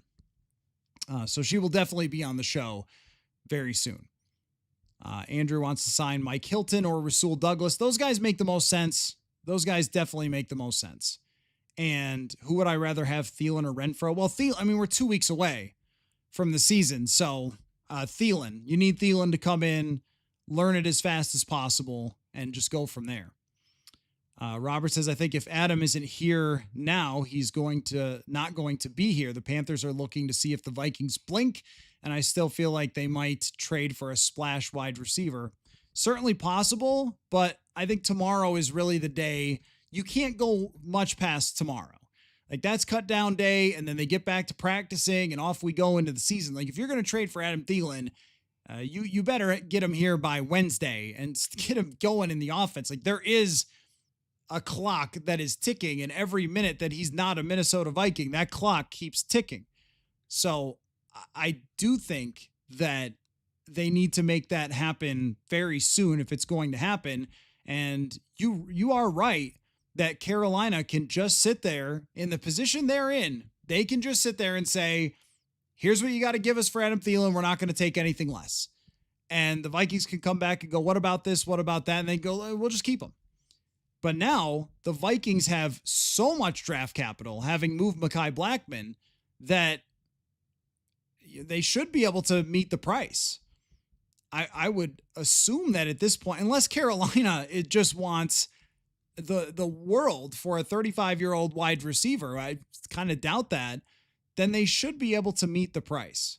But I keep waiting for like the next notification or something of like, are we gonna get this taken care of soon? Because if not, they need another option. Dusty says Josina Anderson said the talks were fading between, I guess you mean Carolina and the Vikings over Adam Thielen. Today I didn't hear anything myself today, and the last that I was told on the Carolina and Thielen situation is basically what I've been saying, which is just they don't have to do it. The Vikings have to meet their price. It's something that always was possible and that the Vikings want, and that's as far as you can really go. And Carolina, I definitely read the Adam Schefter reporting on Carolina as being reluctant to move him meant you better up the price. And that's what it sounded like the entire time. Steven says, doesn't the new wide receiver and cornerback need to find a place to live in Minnesota? No, they could stay at the Omni, the hotel, right across the street until they get started. It's more of they need to learn the team, the roster, the teammates they have, the offense. It's not as impossible as some people make it sound, because, of course, when it comes to like TJ Hawkinson, he showed up and played the rest of the season. Even Josh Dobbs learned the offense. It's not totally impossible to do. It's just that we are getting so close now to the start of the season, that player has to make an impact right away. Paul says, please stop with all this capital going towards Thielen. It's just not worth it. Well, what are you talking about for worth it? Because if you were talking about a 3rd round draft pick swapped with a 4th, so maybe you're moving down 20 spots or something like that in next year's draft, and then giving up 6th rounders, which occasionally turn into good players, but for the most part, usually not. And they have, I count 11 or 12 draft picks for next year with all the comp picks that they are going to get from Sam Darnold, Daniel Jones, the trade with Ed Ingram. You're really not losing very much. So you're talking about being concerned about draft capital that adds up to what, if they are to make the move. If Carolina wants it to be their 3rd round draft pick or they're not doing it, well, then you're not doing it. Then you're just going to have to go and find some other option. You can only do it within reason. I think that any Adam Thielen discussion always includes within reason. But they have to look at their other options as well. They now have to look at Jacoby Myers. They now have to look at any other wide receiver that might be out there in the market. They just can't go into week 1 with Lucky Jackson and Thayer Thomas and Ty Felton as the guys that they're relying on if Jalen Naylor is injured. And it's not a 3-week thing. It would not be a 3-week thing. It would be the entire season because, well, again, we just don't know about Naylor. And if he has to have surgery on his hand and is out multiple weeks, or his wrist, then what are you doing exactly? And with Thielen, he can be a contributor in the slot. He can play still outside, I'm sure, but the slot he's always been very good at since he left Minnesota. He's got great hands. He's going to catch the ball when it comes to him. He's going to know the offense. He's going to be in the right spots. I mean, he's a good player. So you're going to use him. It's not like you're just getting, because I think we did this as the FanDuel question of the day the other day, which was, if they get Thielen, how many catches? And I had him at like 30 to 35 receptions. If you're talking about a team that is serious about winning, getting 35, 40 catches or whatever it might be, including 3 very big games out of Adam Thielen, it would be, I think, really valuable for them on a team that needs wide receiver depth now with the injuries and with the Addison, suspension. Nathan says if they sign Thielen or trade for Thielen, the Naylor experiment will be over by week 4. I mean, yeah, I think what you'd be looking there for is for Naylor to play a certain role and for Thielen to play a certain role. Keep in mind that they had another player in Rondale Moore who was supposed to play a certain role.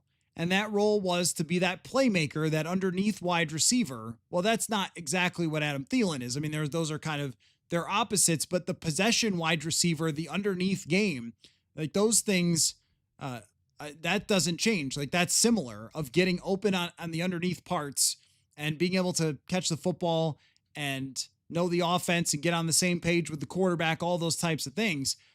And Naylor has not had great hands in his career. He's not been an underneath wide receiver, so he could still play his downfield type role and stretch the defense and all that stuff that we've talked about with him in the past. But they don't have a possession wide receiver. And last year, when it came to the Rams, you recall, I mean, the Rams just dared them, like, throw underneath. We're going to pressure your quarterback, and we just dare you to throw underneath. And they were not able to do it. So I think Adam Thielen would give them another option to be able to do it. So I've very much been in favor of the Adam Thielen idea because I don't think it's going to be insanely expensive. And if it is, they're going to have to move on. And that seems like that's where the stalemate is happening right now between Carolina and the Vikings, which is they want X for Adam Thielen. The Vikings want to give up Y, and nobody's blinking. So the Vikings have to go out with all these late round draft picks, and they have to ask around who else is out there. They need to acquire a receiver like yesterday, like 2 days ago.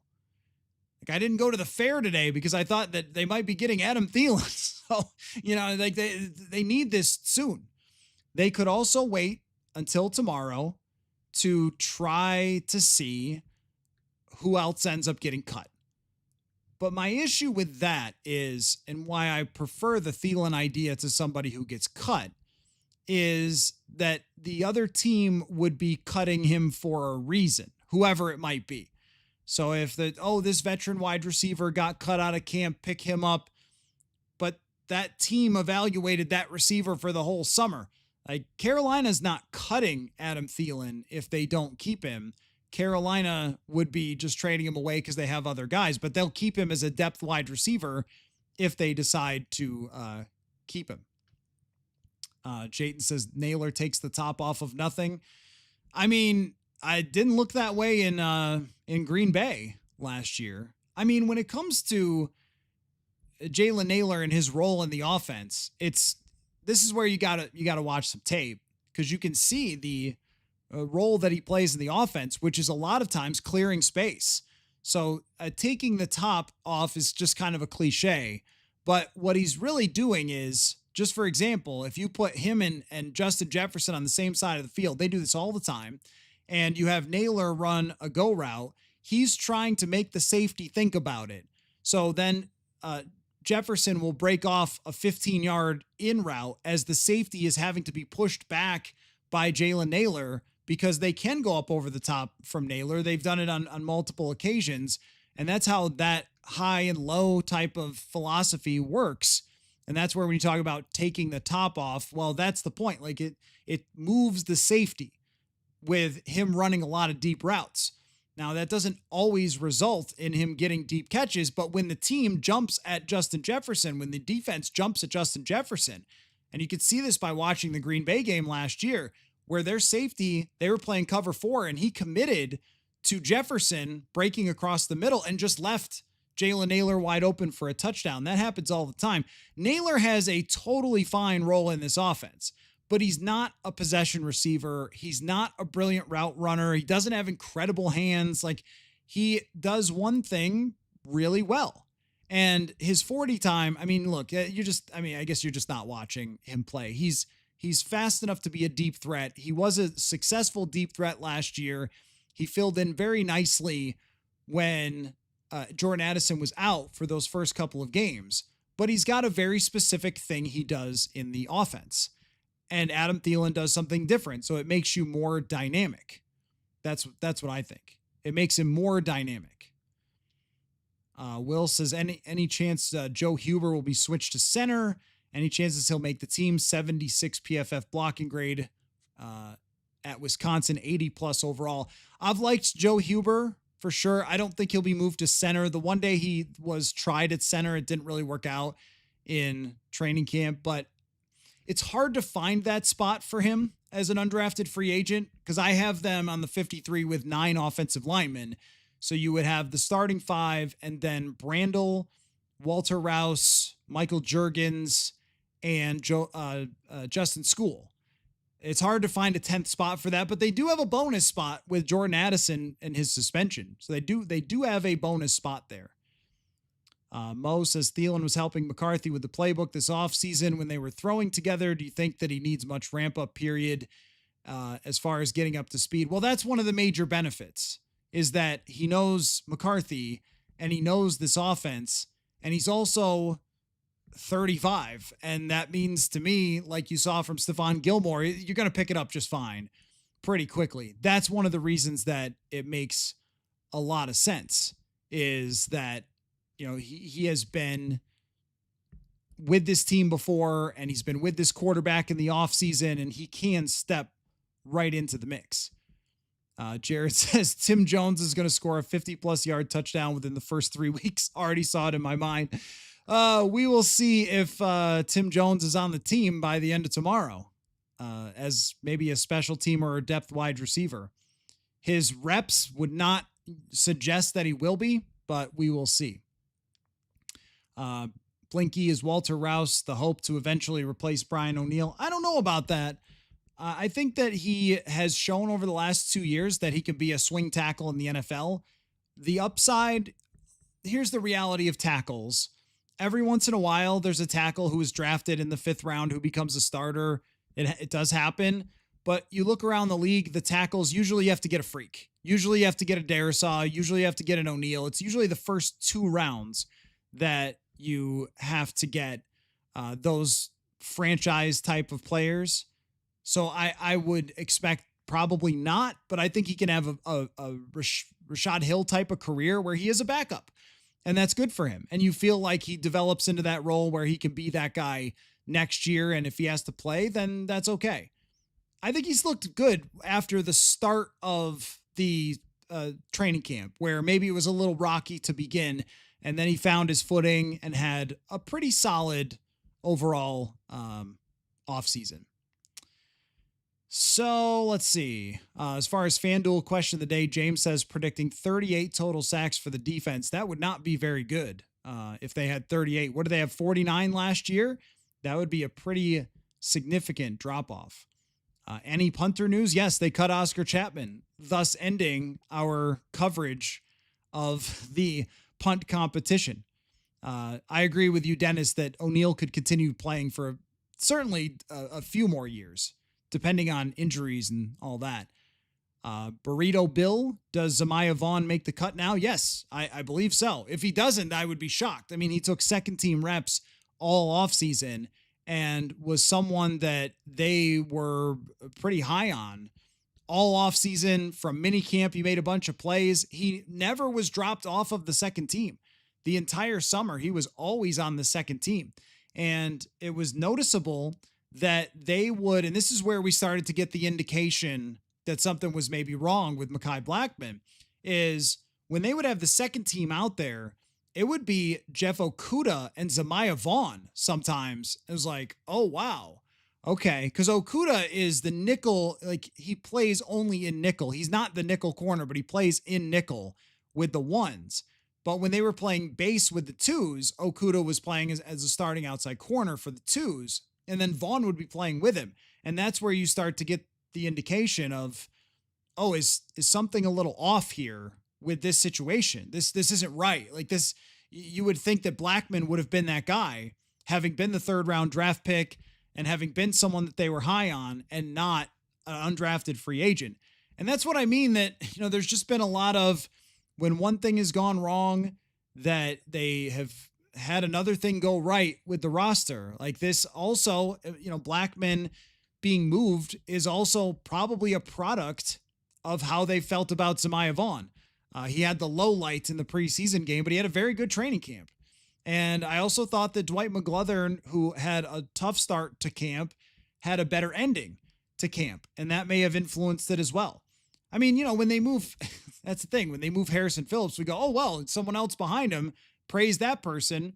They move a former draft pick, and it's not praising the person behind him. It's they blew it. So I guess that's just how the analysis has to work when it's such an odd situation. But I think it's worth pointing that out, that they found another undrafted free agent who is interesting for the future for them.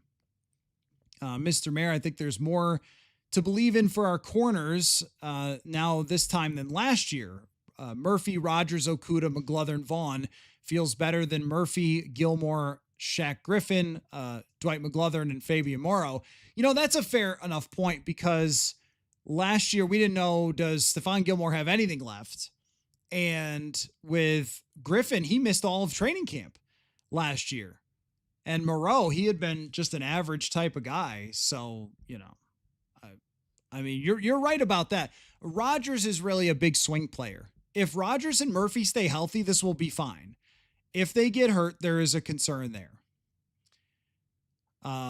Anyone know how many waiver claims there were last year post 53? I saw a stat on this from a guy at Over the Cap who said maybe like 2% of players who get cut get waiver claimed, which is true, but there's this little selection bias because teams keep the guys that they think would get claimed, like a Max Brosmer.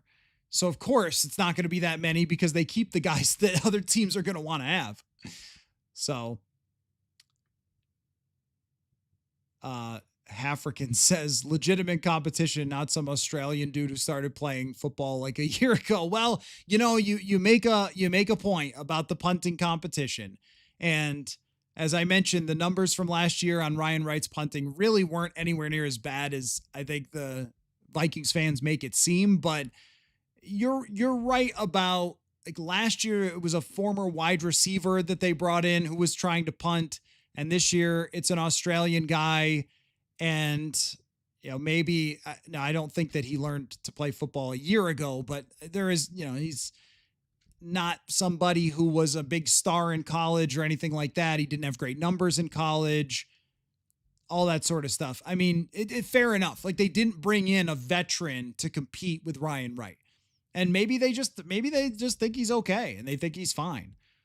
I thought okay is a fair description of Wright, and he's got chemistry with the kicker, so it's all right. I've never been really as upset about this as the chat. I mean, look, Chris Cluey was a good punter. Craig Hendrick was a good punter. Who was the guy? Mitch Berger was a really good punter. So maybe that's where the high bar comes from, that there have been some good punters in this team's history. Let's see. Jayton the Villain says, do you think Taki Taimani makes it? He holds the line of scrimmage and splits double teams well. We lack that after the Harrison Phillips move. So that's a good point, because I had that same thought about Taki. Of course, I made it a lot about Jalen Redmond. Redmond just had a marvelous training camp, really. Like, he just was great. And I think that we're going to see a breakout from Jalen Redmond this year. And Levi Drake, and you saw him in the last preseason game. The only reason he was playing in the last preseason game, I suspect, was just because he had missed a little time with an ankle injury and they wanted to get him those reps. And then he destroyed the Tennessee Titans. He just had a great game. He was in the backfield blowing up plays. Levi Drake's had a really good camp too. And I think those things played into it. But Taki, early in camp, it was actually interesting with Taki. Early in camp, he was getting very little in terms of reps. And I guess I thought, well, maybe that was last year and they're just different this year. But then as it went along and he got into the preseason games, he made a couple of plays in the preseason games, got a lot more work over the last few days of training camp. And it's very possible that they think, well, you'll piecemeal that role together with Taki holding the line when they need him to, Redmond as a backfield penetrator. I think Levi is sort of that power guy. And as much as I respect Harrison Phillips, like through the roof respect for him, he's had a great NFL career. The run stuffing defensive tackle is not the hardest thing in the world to find. Like there are a lot of them. And I know he does more than that. And it's a more complicated thing. And he was a captain. And I know he talked today in New York and he said, it is a little surprising when you're the captain of the team to be traded somewhere right before the start of the season. So immense respect for him is more than just a run stuffing defensive tackle. But at the end of the day, that's the role. And so they have other veterans there and they have guys who can get into the backfield now that we're going to pretty significantly reduce his snap count, I think. I also suspected that they wanted to play a traditional 3-4 and it just didn't work as well as a 4-3 look with the two defensive tackles playing a 3 technique. And so then they were saying, well, where are we going to play Harrison Phillips if we're just going to play more of a 4-3 nickel, 4-3 nickel type base, probably with the 3 safeties. And that's why they made that move. But I think Taki plays into it quite possibly. We're going to see on cutdown day because that's a hard one. You need to have Ingram Dawkins and then, the starters, 3 other guys, could they keep 8 there? That would be a lot. Maybe that allows them to keep 7. I was thinking Elijah Williams, might be in there as well. Elijah Williams is probably a guy you can get through to, I would think, the practice squad, even as good as he's been. But you're talking about an undrafted free agent who wasn't on a lot of people's radars. So maybe. I think that they probably more likely can get Elijah Williams through and they'll keep Taki. But you're right about that. Todd said, okay. I assume, Todd, you were researching Alec Pierce potential trades. If somebody has an Alec Pierce, because I see that name come up constantly. If someone has evidence of Alec Pierce, then show me. I just haven't seen, someone came up with that name, but I haven't seen any reports that he could be on his way out. But Todd says there's a hidden gem hitting his stride with the Colts. Quote, Treadwell brought in 6 targets for 116 yards and a touchdown in a 41-14 preseason win. Hey, I'm going to say this about Laquan Treadwell. Good for him, because a lot of guys who are first-round draft picks, they don't want to kick around the league. They want to have it where they're the starter, they're the star, or they end up out of the league because they got paid as a rookie and they've got their money and, whatever, right? But Laquan Treadwell has fought the fight to stay in the National Football League. And after a pretty tough start to his career as a locker room guy in 16, I just don't think he really understood the NFL environment very well. He became a really well-liked guy. So I don't think that he'll be coming back, but heck, it is great for him that he's still in the NFL. I'm happy for him. Will Waugh says, drafting is largely random, hard to persistently beat consensus boards. Kwesi's issue is bad trades or non-trades. Well, I guess I don't know what you mean by that. Bad. Have they made bad trades, or do you mean bad trades or do you mean the trade down in 22? Yeah, that was a bad trade down in 22. Although, of course, if they had drafted almost anybody else other than Kyle Hamilton, it would still be considered bad. Even Jordan Davis, who everybody wanted, didn't turn out to be good. Jamison Williams took 3 years to become good. Kosher, we'll just say that, says cornerback drafts have been disappointing since Xavier Rhodes. Trey Waynes. But yeah, Mackenzie Alexander, the whole list of names It just hasn't worked out very well for them. I don't have an explanation for it. What other team has drafted 10 corners or whatever it's been and they all fail? It's just been a bad run. Matt says, based on how you describe Naylor's role in clearing out for Jefferson, but not a smooth route runner, could Felton play that role in the meantime? I think so, Matt. I think so, that Felton could play some of that. And look, if they don't pull off a deal, which I would be very surprised if they don't, but if they are not able to pull off some sort of deal and they have to go into week 1 with what they have, and if Naylor is hurt and this is all you got, it's Jefferson, Lucky Jackson, Thayer Thomas, Ty Felton, and maybe Tim Jones. I don't even know. If that's all you have, then Felton has to play that role because he's the only one who can push with speed. And he has had some good plays in practice going downfield, and he has made some catches, because people will ask, kind of every day, like, is he a bust? Is Felton the next bad Kwesi draft pick? And I guess what I would say is he's somebody that needs development. Like, he needs to continue his growth, but he should be able to play to some extent right now, but he needs to continue that growth. He can't be someone you're asking, like Jalen Naylor took several years as a middle round draft pick. So you need to, develop him for at least a year, but could he get into some games? Yeah, it would probably be by committee is how they would deal with it. Where, all right, Lucky Jackson, you're going to play the role of Jordan Addison, and Thayer Thomas is an underneath guy, and Felton is, a deep threat / maybe playmaker from time to time, and Josh Oliver, you're playing almost every snap.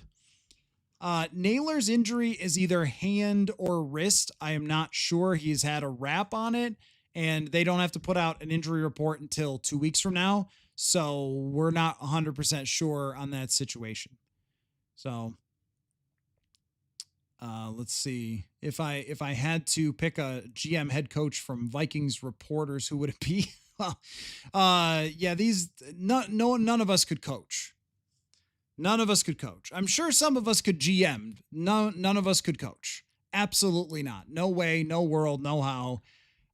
If you have a conversation with Kevin O'Connell about anything. So I did a story with O'Connell when he first got here in 2022, where I had some cool data from, now I forget, Matt Harmon's site, Reception Perception. I had some cool data on, I think maybe it's 2023.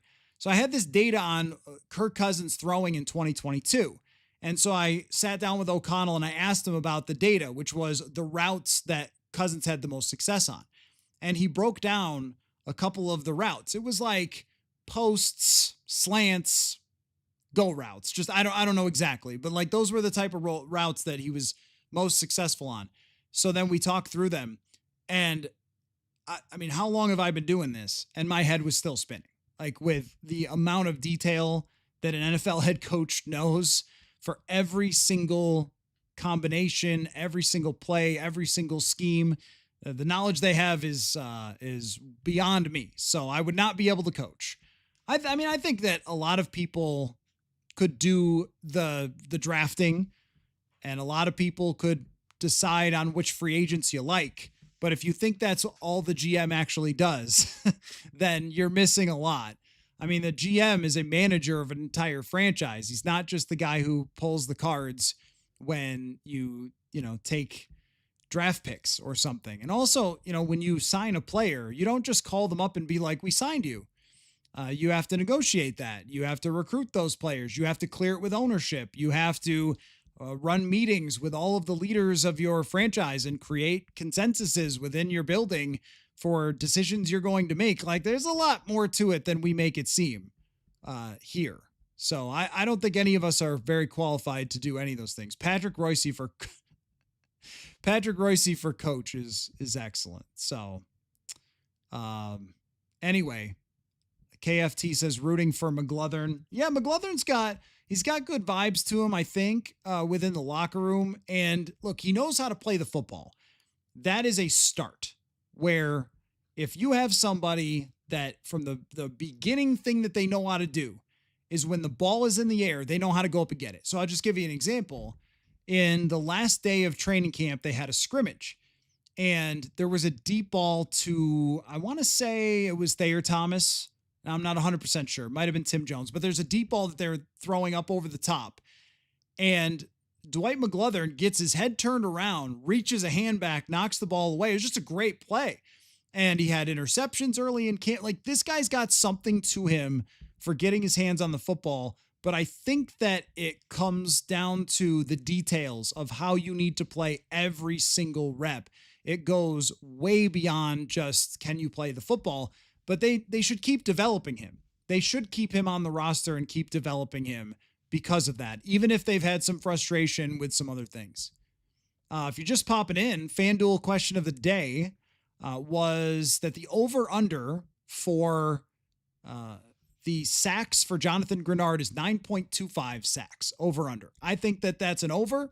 For me, the way that he's played in training camp, how many total sacks for Grenard, Van Ginkel, and Turner? How many total sacks? I would go with maybe 26 total snaps between the three of them in a really good scenario. Did have an answer as high as 35 earlier. Christopher said, are they trading for a corner? I believe Diggs. Well, I mean, Trayvon Diggs, that would be something. But as of right now, I have not gotten any other updates on what they're going to do. But it's very clear that moves are still going to be made. What I think might happen is there's this saying, deadlines make deals. Tomorrow is the deadline. Middle of the day is at 3 o'clock, 2 o'clock, Central, I don't know, whatever. Central time, might be 3 Central, whatever time it is, tomorrow afternoon, is when you have to have the 53 in. And of course, right after that, this show will be live again. So make sure you hop on in right after the cut downs. But that deadline for teams that are looking to trade players, that looms large. Because if you are thinking, we're going to cut this guy, he lost the camp battle, we got to get rid of him. We got to find somebody to trade him off to. Well, that's where the Vikings just acquired themselves a ton of draft capital at the back end of next year's day 3, fifth rounder for Howell, sixth rounder for Phillips, sixth rounder for Mekhi Blackman. If you're a team that's going to cut somebody who has some value and you're just hoping to get something out of it, well, the Vikings are there with a bunch of draft capital. So tomorrow I think could have some action. If not later tonight, hey, it's early, right? These deals sometimes come in, who knows when. But I think tomorrow is kind of a deadline for the Vikings to get this stuff done. If they're going to sign another corner, get it done. If they're going to sign another wide receiver, get it done. Or make that trade for Thielen or whoever else. That's got to happen pretty darn soon, I think. Oh, Fabian Morrow is with the 49ers, huh? Okay, good for him. I was not aware that he signed anywhere. Mr. Mayor, what do people think a GM does for the other 10 months outside of pre-draft? It's a complicated job. It's a lot more complicated than we think. So I don't remember, Willawa, what trade you're talking about in 2023 for the draft, but we just don't have to do the thing all the time with every draft pick that doesn't work out and just lash out at it. Things happen with Mekhi Blackman and they have to deal with it. Frank says, I could see Blackman playing with hesitation, but I thought for sure they would give him time to get his head straight. That's what it was. He played with hesitation, and I don't know where that came from or when that will be fixed. And I think the Vikings can't really wait around for it to be fixed with some other options out there. Mike Hilton played well last year. Rasul Douglas has been recently pretty good. Mr. Mayor says if Turner and McCarthy turn into studs, everyone will shut up about Kwesi's drafting. Well, you would also think that winning 14 games last year would make it a little bit less of a main discussion point, but we haven't had a football game in a really, really long time. So that's really what it is to me, is I just look at things a little bit differently when it comes to this, because I've done so much work on this when it comes to the draft over the years. gone through every analytics, got the whole book over here on football analytics. And one thing that nobody can ever find a way to disprove is how random the drafts are. They've had bad luck. They have had bad luck. This is a bad luck thing. And look, I mean, it's just horrible. But what happened with Kyrie Jackson is a bad luck thing. And even with Lewis Seen and the injury that he had, again, I don't know if he was going to make it, but that certainly made it so he wasn't. And it set him way back behind. And I don't know if he ever came back to being 100% in terms of his aggressiveness, mentality, and whatever else it might be. So they have had a lot of things go wrong with these draft picks, and some of them were just bad, like the Ed Ingram pick. Then this is where you have to separate these into, like, did it make sense? Did it not make sense? Like, did it make sense to draft Ed Ingram? No, it didn't. Did it make sense to draft Andrew Booth Jr.? Oh, absolutely it did. Ingram was projected as a 5th-round pick. That's a huge reach. But when it comes to someone like Mekhi Blackman, I mean, he was a productive corner in college who seemed to fit the mentality of Brian Flores. And, like, by the way, you know, we're pointing the finger at the GM. I noticed nobody's mentioned Brian Flores because Flores has done so well at player evaluation. After 23, it looked like, oh yeah, Blackman, that was his guy. And that's kind of, but then something happened. Ingram at least started. That's true. Crowell, are you saying that we are snake bit? Well, yeah. I mean, I think that what's happened has been, it's been a little bit of both.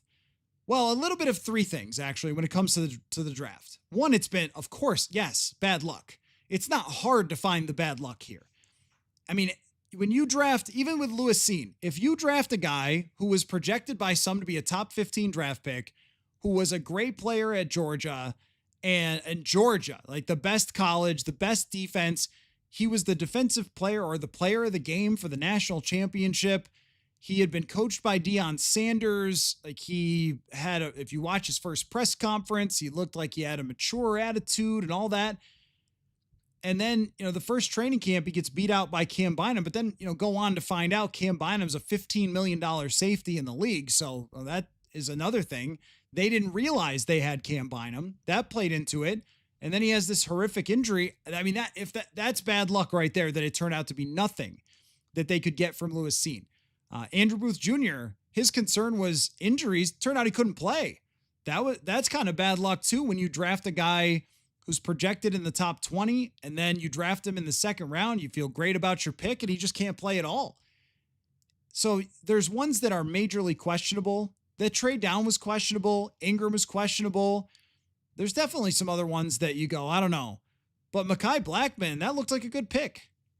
And then, you know, you do have a star wide receiver that has to be mentioned as well. And you have Ivan Pace, a starting linebacker, that has to be mentioned. You have Redmond as an undrafted free agent. Levi Drake is a 7th rounder. Like, there are players here that are contributing. It's just, you know, some. Even when it comes to, like, Ty Chandler, a guy who looked like it was going to work out, and then he just couldn't figure out pass protection. I don't know. It has been one thing after the other with the draft picks. But if you're going to have that happen, then you have to have the other side of it. Oh, so, like, here's a good example. Theo Jackson's going to play a ton for this defense this year. If they had drafted Theo Jackson, we'd be like, look, a draft. But instead, they signed Theo Jackson off somebody else's draft right after the Titans picked him and cut him out of camp. Then the Vikings signed him. So does that count as a draft pick? I don't know. It's like the same thing with Pace. If you reordered this and their draft picks were Theo Jackson, Ivan Pace, Jalen Redmond, Zamiah Vaughn, like, then it would just look different than it looks right now. And that's why we kind of keep going back and forth about it, because I just look at the overall strength of the roster and how they've dealt with the issues with drafting. Whereas it's very hard not to just be like, they traded a draft pick. He's a failure. So I don't know. Let's see.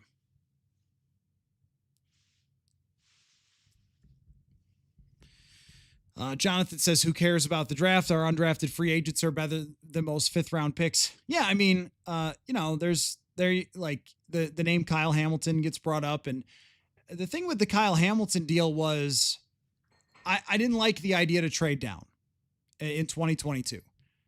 Just thought when you get a top 15 pick, you got to pick there. Because if you trade down, you're really taking a risk that you're passing on potential, all-star type players, right? Pro Bowl, all pro, Hall of Famers, they get drafted in the top 15. So trading out of there, I didn't like that. And I think what Kwesi learned for his lesson from that was you can't try to build an entire roster off one draft, and trading down wasn't the right move. But you also look at that draft. Yeah, if they took Kyle Hamilton, they'd be geniuses. They do have somebody else, which is Josh Metellus, that they found in his place. But the other guys that they could have drafted at that spot were not good. Like when you look at, here's the crazy thing about the draft, right? Is if you look at the 2022 draft, everybody loves Kyle Hamilton. He's amazing. You could have seen that coming. I totally agree with you guys. And Jameson Williams was the guy I wanted. Took him 3 years to be good, but okay. Jordan Davis hasn't done much for the Eagles. Kenyon Green just got cut again. Jahan Dotson's on his what number team? Zion Johnson has not been a success. Treylon Burks, Trevor Penning, Kenny Pickett, Trent McDuffie. Quay Walker hasn't been successful. Kyer Elam hasn't been successful. Tyler Smith, I don't know in Dallas if he's any good or not. Linderbaum, I think, has been good. And then Jermaine Johnson hasn't been good. Devin Lloyd hasn't been good. Devontae Wyatt's not a difference maker. Cole Strange isn't good. George Karlaftis. So when we go through that entire 2022 draft, Kyle Hamilton and then Trent McDuffie and George Karlaftis are basically the only guys that would have been difference makers, and there's a ton of busts in there. Like we don't factor that in, to the evaluation that, yeah, if they had picked Hamilton, they're geniuses, but a lot of the other guys, they blew up there. So, there are times, Tyler Smith is a good guard. Okay. So Tyler Smith, we'll throw him in there. So that's like 4 out of how many? I liked McDuffie too. I'm not excusing that draft. So don't mistake it. I'm just pointing out the randomness. It's like if they had picked Kenyon Green, everyone would have been like, yes, a guard. Oh my gosh, brilliant. And then he would have failed completely. So, this goes for every team has this happen. Even Howie Roseman the other day was talking about not getting Justin Jefferson and instead taking Jalen Reagor. You're right. Bo Richter is also, he's in there. So every team has these. It's how you deal with them. And I'm going to say that every single time this comes up. Yes, those guys were better than Lewis Cine, but the point was that if you drafted Jordan Davis right now, you'd be talking about what a disappointment he was. And for most of Jameson Williams' career, you would have been talking about what a disappointment he was. So it's not like there was a huge number of great prospects there. And okay, you could say Kansas City is great at drafting. Let's put it through the test. Because every team fails this test, by the way. Every team fails this test. Are they great at drafting every year? Of course they're not. So they did a really good job with that draft and getting McDuffie and Karlaftis. Oh, by the way, they drafted Sky Moore in the second round. They just had to get rid of him. And then you go back. How about from 2020, their draft? Clyde Edwards-Helaire, Willie Gay, Lucas Nang. L'Jarius Sneed was good for a year and they got rid of him. That's not a good draft. McCole Hardman, Juan Thornhill is a pretty decent player. Kalen Sanders. Every team has drafts that work and drafts that don't. And what the Vikings have been able to do is they've been able to find other ways to fill these spots. And now they have to do the same thing at corner. Zamiah Vaughn is probably going to be a part of that. And somebody else is probably going to be a part of that. But I think from hereafter, like after today, the drafting in the 2022 draft and 2023 draft and that sort of thing, I'm not talking about it anymore. Like this is the last day that we get to rehash a bunch of drafts because we've got what's called an NFL season coming up and the Vikings are a really good football team and they're ready to compete. And what they're doing here in these last couple days is they are talking about, like, if you were building a house for an NFL team right now, they have most of the parts of a mansion for their roster. Okay. And what they're doing right now is they're changing out the drapes of their mansion, of their roster. They have megastar receiver, megastar outside linebackers, Pro Bowl caliber defensive tackles, one of the greatest safeties in the history of the game, 2 really good running backs, a completely revamped offensive line, and you're spending hours and hours yelling at me about a third round draft pick from 2023 that didn't work out. I mean, we need to keep these things in perspective, right? Like at the bottom line, we need to keep these things in perspective. Mekhi Blackman, something went wrong. They got something back for him, and now they've got some work to do. But overall, it's a really good football team, and they continue to find more and more guys like Brosmer, like Zamiah Vaughn. We'll see if Chambliss makes the team. We'll see. Like, they have continued to find replacements for these players, including Jalen Redmond, and you just never talk about them when we complain about the drafting. Is never a discussion about the other players that they've been able to go out and find.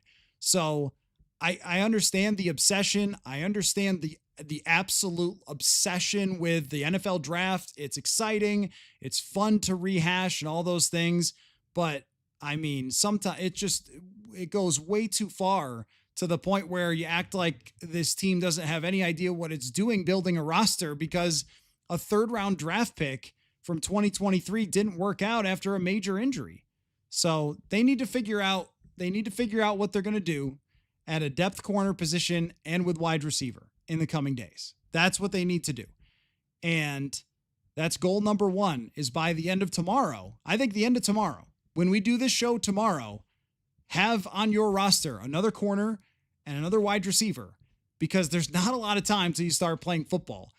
And these issues, the injury to Naylor, that was supposed to be something that was fine. The injury to Rondale Moore, that was something supposed to be fine.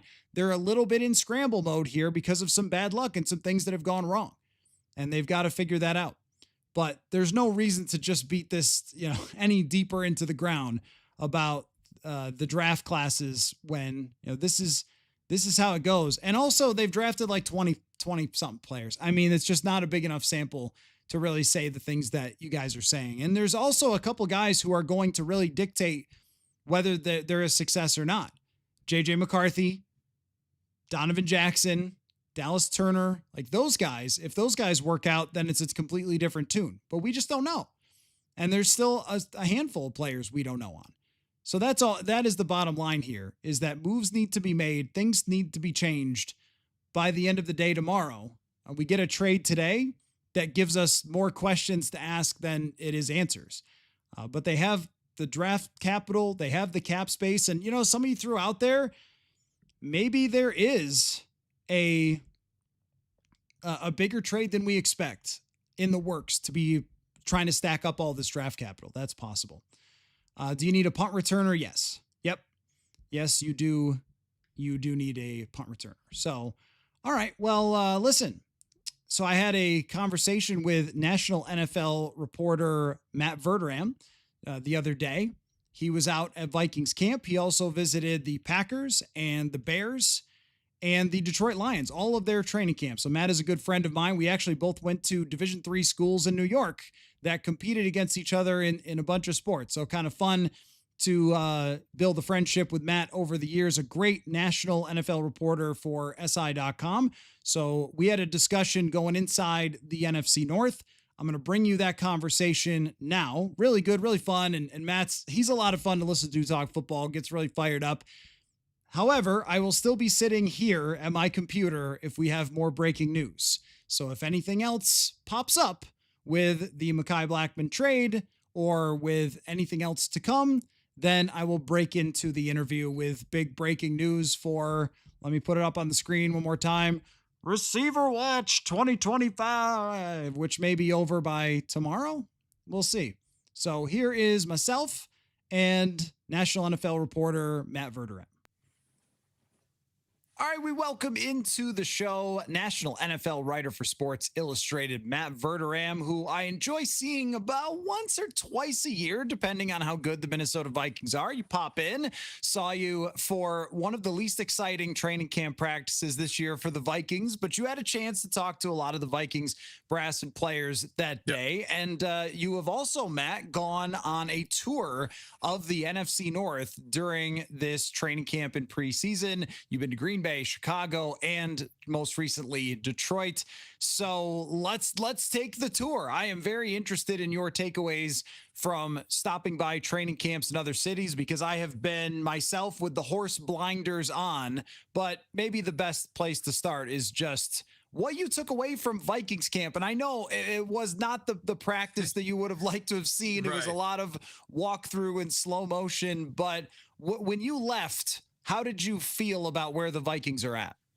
Look, I mean, I have been very high in Minnesota all season. I think Minnesota's really talented. And if McCarthy can just be a point guard for them, I don't know why they can't be super successful. Now, Addison being out the first 3 games obviously isn't ideal, but he'll be back. Jefferson wasn't practicing when I was there. I think he had the hamstring, but obviously he's terrific.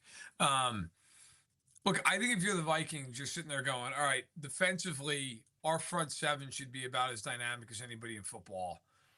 Our corner situation is Byron Murphy, and then there's a little uncertainty. Like, I know that Mekhi Blackman's coming off the ACL, but he's a talented kid. I liked him his rookie season. I love Metellus in the secondary. Harrison Smith, it feels like he's 87 years old, but he's still good. And most importantly, and this is where I think the Vikings have a big advantage on a lot of teams, is their coaching.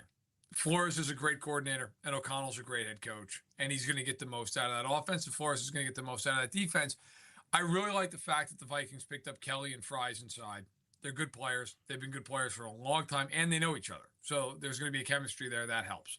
I talked to Will after practice extensively, and he talked a lot about that. I think the backfield is really good. I think, again, the big thing is just, can J.J. McCarthy just go out there and, hey, man, we're going to ask you to execute simple throws 20 times. And then we're going to ask you to make 5 or 6 throws that are more challenging. Can you do that? Can you do most of that? Because if the answer to that question is yes, I think the Vikings are really good. If the answer to that question is, look, they've got to have the training wheels on them all year long, it gets harder, because when you play good teams, you have to make plays to win the games. And it's a great division. But I'm high on Minnesota. Look, I saw, and so I'm trying to joint practices, right? I saw 9 teams, and Minnesota is as talented as just about any of those teams that I saw, with the big question, of course, being the quarterback. Right. And so you mentioned like a phrase that we actually heard a lot from Sam Darnold last year, which was play point guard out there. He mentioned that a lot. In fact, Sam Darnold said that his biggest area of growth, and I think there's a tie-in here as a NFL quarterback, was when he got to sit behind Brock Purdy, and he watched someone who is way less talented than him have a lot more success than he's ever had, because he played point guard and he got the football to where it's supposed to go. And I've heard Kevin O'Connell and Sean McVay and Kyle Shanahan and all that coaching tree, in the way that they think about playing quarterback in the NFL is exactly the way that you phrased it there, not just playing point guard, but also in the idea that I can create you this many throws, then you have to make this many plays. So I will get you Justin Jefferson open a handful of times. I'll get you TJ Hawkinson underneath. I will get you play actions, which we know are much more successful than regular shotgun drop back type of plays. And even I think this year they went out and got him the guards. They went out and got him the running game. And even though there is absences there, they've got 2 tight ends. Like, there is so much to work with. But it does so often come down to look at the history of Vikings games recently. How many 1-score games are they in? And that's where I think the hard part to figure out from watching camp, because I see him executing those easy button plays. Oh, Addison's running open over the middle because they, tricked the defense, or Addison got open or whatever. Okay, right. He's completing those. The other parts of it are a little more challenging to figure out. You cover a lot of Kansas City Chiefs. That's not hard to figure out, where Patrick Mahomes can take that to the next level. With McCarthy, I think he's got a mindset for it, but executing it in the game at full speed is just a different story. It is. It is. And I think, like, if you're Minnesota with McCarthy, you have to understand first and foremost, it's something that every NFL coach in the league will tell you, which is most times teams lose games, they don't win them. Most times games in the NFL are lost because a guy takes a bunch of penalties, or a team takes a bunch of penalties, or they're -2 in the turnover ratio. I mean, that's typically speaking, if you don't make a lot of big mistakes, you're going to win. You're just going to win. Now, you start playing really good teams, and that's, like I said earlier, that's when it becomes imperative that, hey, I've got to make a half dozen plays in this game. I'm not gonna play Philly and just watch them beat themselves for 60 minutes. But when you play a team like, I don't, pick a team out of Carolina, yeah, you probably can just play the game out, and you're gonna end up being just fine. Again, I think Minnesota, the talent's there. I don't have a reason to think that it's not. They won. I mean, the Vikings won 14 games last year for a reason. And it wasn't like a handful of years ago when they had that year with Cousins where it felt like every week was just this insane magical run. They were dominating teams a lot of weeks last season. It wasn't fluky. It wasn't coincidental. It wasn't like you watched the games and just went, oh, the Vikings are getting really lucky. Like it's not what happened. So I have no reason to think that they can't make McCarthy eventually a very good quarterback. But right now, just a good, viable, I know he's not a rookie, but essentially a rookie quarterback, and kind of let him work through this stuff that he's going to have to work through as the year goes on. Because, listen, there are going to be games this year where he gets got. It's just going to happen. He's never seen NFL defenses. I don't care who you are, unless you are the rarest of rare guys. You're going to have a game where you're sitting there at halftime going, man, they put a wrinkle in defensively that we didn't prepare for, we didn't expect, and I'm really struggling because I've never seen this before. And then you hope that you can make the adjustment and you can find a way to win that game. And if you can't, if nothing else, you learn from it and go, okay, the next time we see that, we're prepared for it. And that's where coaching comes in. That's where Kevin O'Connell comes in. And okay, you know what? We know what they're doing. Here's how we're going to combat it. Here's how I'm going to make this easier. That's part of this. But he's got elite talent around him, and that makes life a hell of a lot easier. So I'm sure that somewhere along the way in the offseason, you were forced by law as an NFL writer to rank quarterbacks. And I'm curious about where you think McCarthy has to rank in order for this team to truly compete. Not, oh, well, they can make the playoffs with. You mentioned, hey, if you don't make mistakes, you win. That's been Pittsburgh, but they don't go anywhere in the playoffs. Right. You can, get correct. Kenny Pickett's career record is 15-10 because he just doesn't throw a ton of interceptions, but no one's thinking that he's going to win in the playoffs.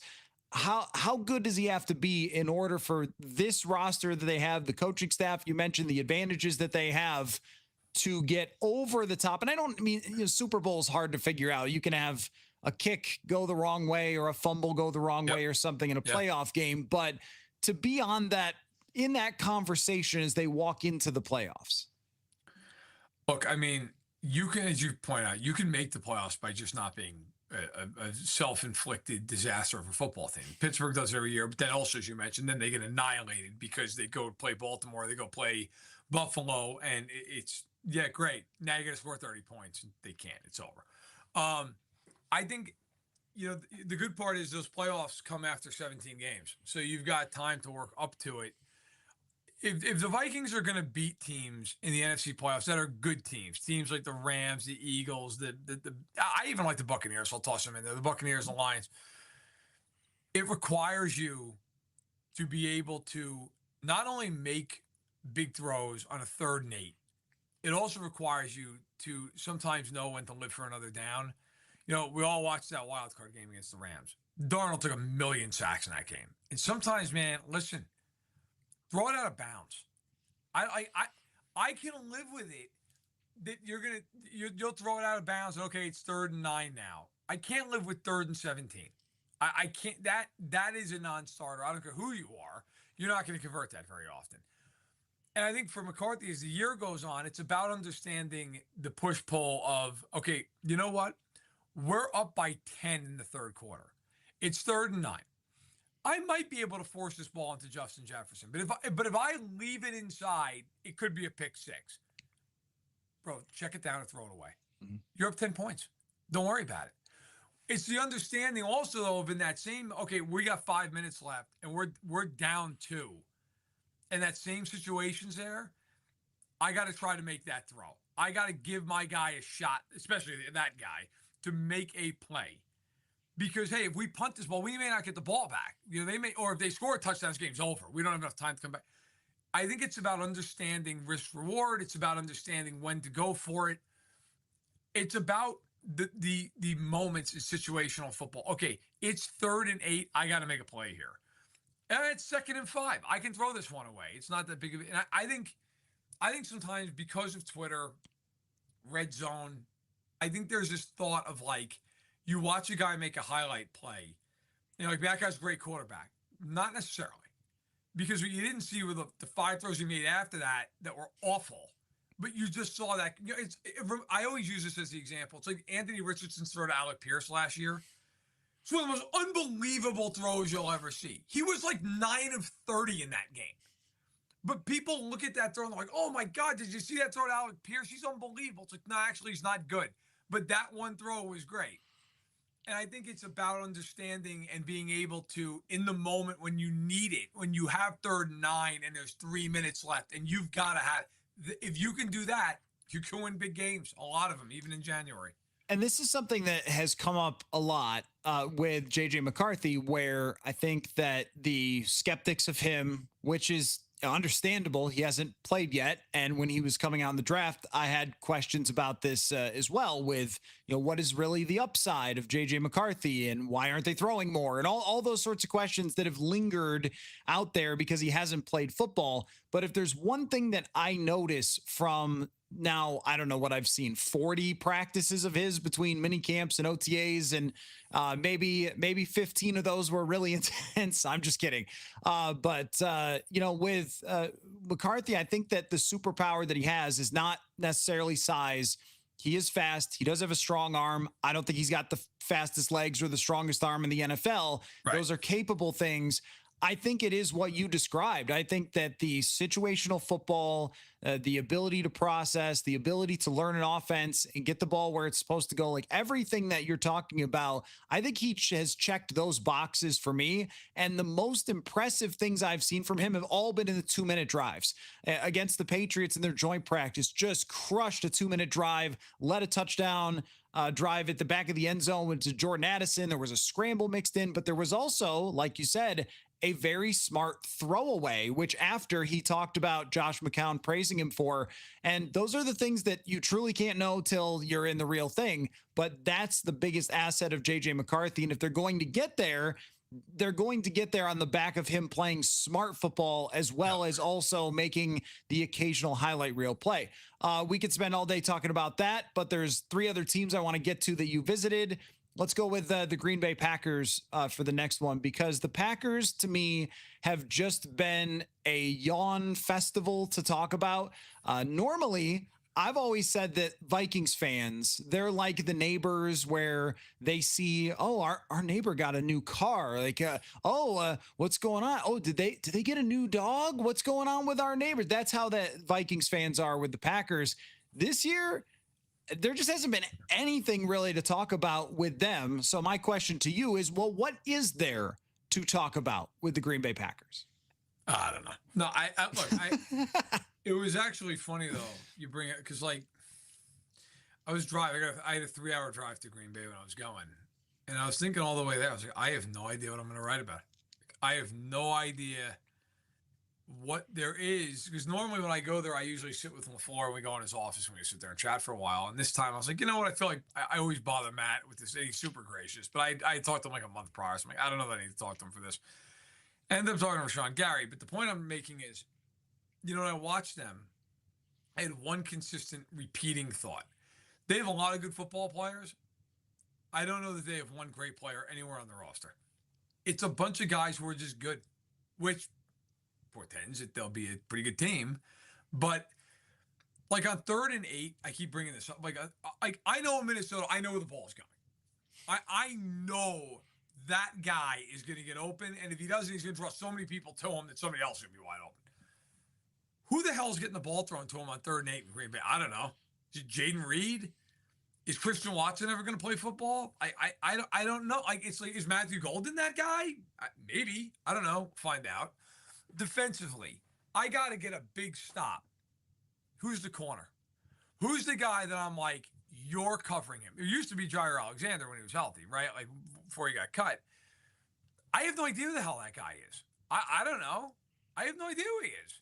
So that's the problem I have with the Packers. I just look at them and say, you're a collection of players who are good players, but there's nobody there that's a blue chip player. I think they're basically what they've been the last couple of years, fighting for a 7 seed, in the mix, always able to win a game, like a team you're not going to count out in any game, but also a team you're like, yeah, if they play a team, though, that's really talented and that team executes, they're probably going to win. And that's kind of how I feel about Green Bay right now. I feel exactly the same way. And I think a lot of it does actually swing on Matthew Golden, because if I look at the other receivers, I like Jaden Reed. I mean, he's ripped apart the Vikings a couple of times and he's been good against them, but you are not saying, oh man, how are they going to deal with Jaden Reed? Not in the same way that you'd be talking about a Jefferson or even an Amon-Ra St. Brown, or I'm not sure what Rome Odunze is going to be, but he kind of scares you with his skill set. And does any of these guys scare you? But if you read Packers reporters, there has been a lot of positive reviews of Matthew Golden. I think it's hard to figure out, is he just going to be okay? Is he going to be real good? Is he going to be great? Like, figuring that out in training camp is almost impossible, but at least he's checking some boxes. That's, to me, the biggest thing that's been missing in Green Bay since Jordan Love took over, though, is who is the person that he can truly, truly rely on.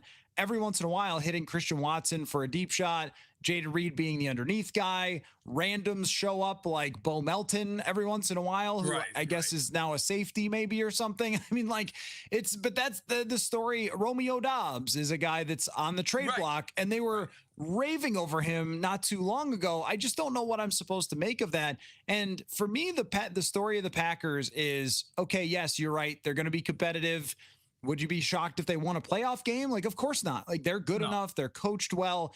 The story of the Packers to me is, do they walk out of 2025 feeling like we got our dude, we're going to get there with our roster? Like, we know that Jordan Love is the guy, and this is going to be our quarterback for the next 8 to 10 years or whatever. Or do they walk out going, do we really want to pay that much? Because, like, think about, someone like Tua a couple of years ago throws for all those yards and everything else, and then they lose in the playoffs, and you still had this sort of sinking feeling of, I don't think that's going to be worth the money. And I actually don't know where we're going to land on Jordan Love by the end of this. No, look, I think Jordan Love is a capable, competent quarterback, but I don't think there's any world where you're ever going to look at Jordan Love and sit there and go, man, that guy is a top 5 quarterback in the NFL. And so, okay, is he a top 10 quarterback? I mean, there's a world where he could be. Is he right now? No, he's not. I think it's hard because when you have a quarterback who you think you have any ability, like, you just sign him, because if you can't find that guy, you're screwed. The problem with that becomes, though, if they max out as the 12th best quarterback in football, you're not winning the Super Bowl. I mean, if you go and look over the years, in recent years, who goes to the Super Bowl? It's Brady, it's Mahomes. And then you just mix in, Burrow made it once, great player. Stafford made it once, terrific quarterback.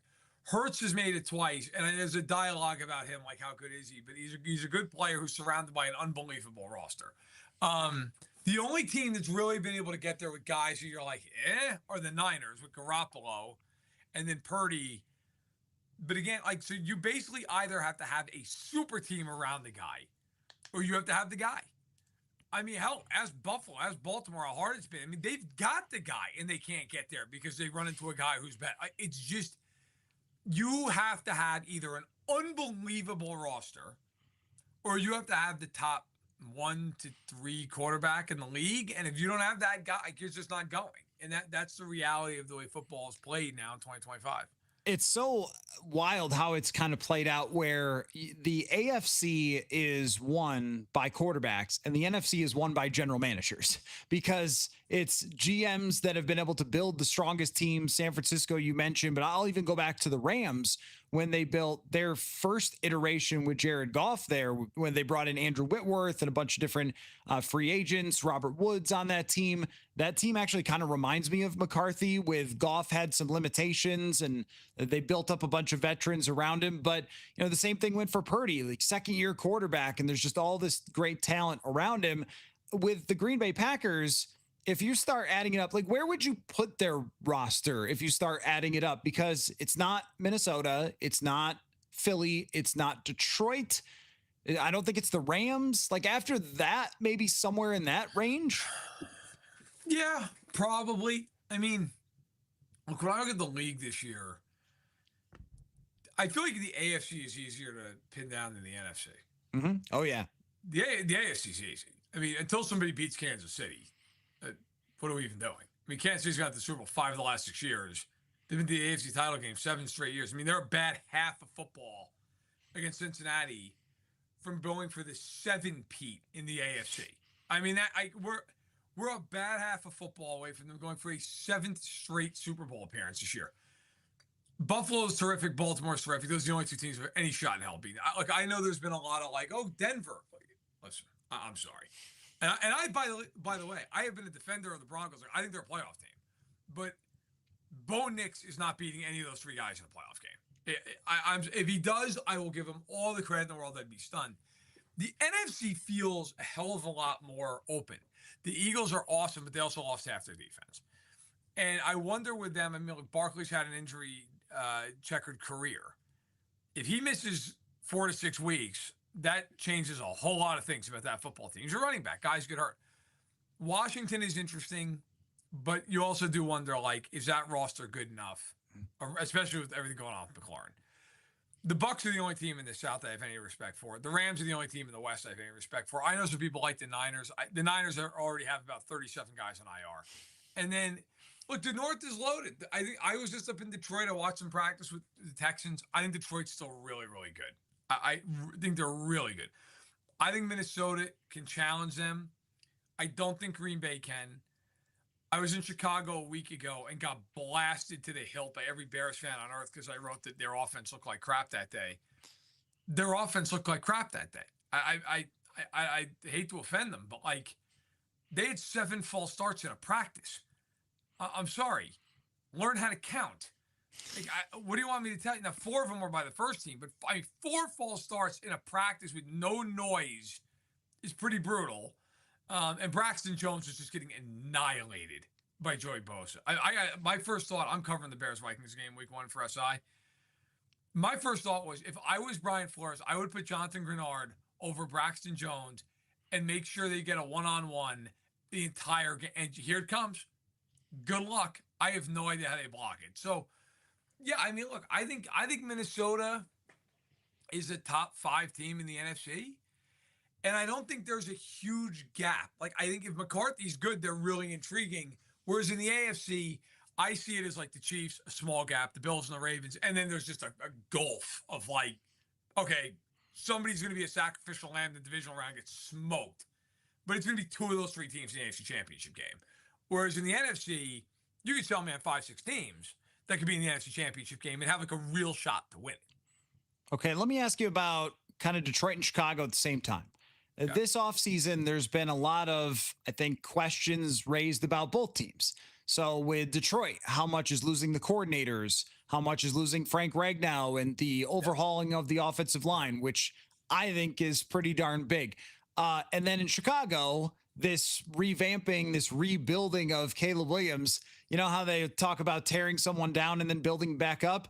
It sounds like Ben Johnson has gone really hard on that first part of tearing down Caleb Williams. Which one of those 2 teams should be more worried about the red flags that we have heard and seen in the offseason? Chicago, because they're not as talented as Detroit. And Caleb Williams last year,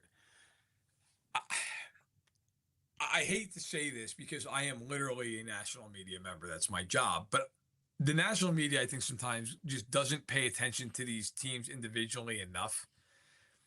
I feel like when I'm watching games on Sunday, I will sit there and watch. I don't do red zone because you can't actually watch a game and know what the hell's going on when you're watching on a red zone. So I will sit there and watch, 1 o'clock game, 4 o'clock game, Sunday night game. Obviously, I'm watching Thursday, Monday night. And then, on Monday, a lot of times I will sit there and I will go through and watch, 5, 6 games on NFL Plus, and God bless whoever came up with the condensed version of those games, and you could just watch them in 40 minutes, right? Now, I'm not going to sit here and lie to any audience member out there who's like, you watched Saints Panthers week 14?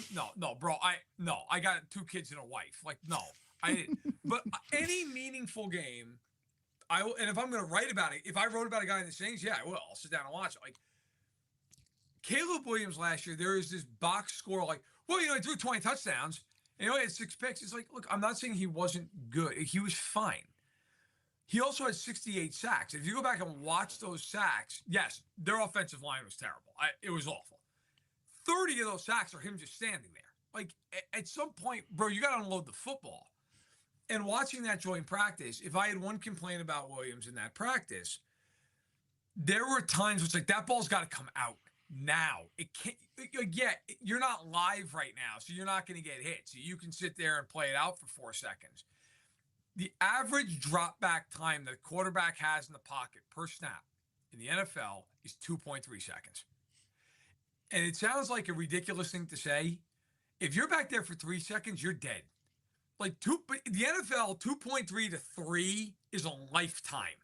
That is the difference between the ball being out on time. That is also the difference between the receiver turned around to get ready to catch the ball, and now so did that corner.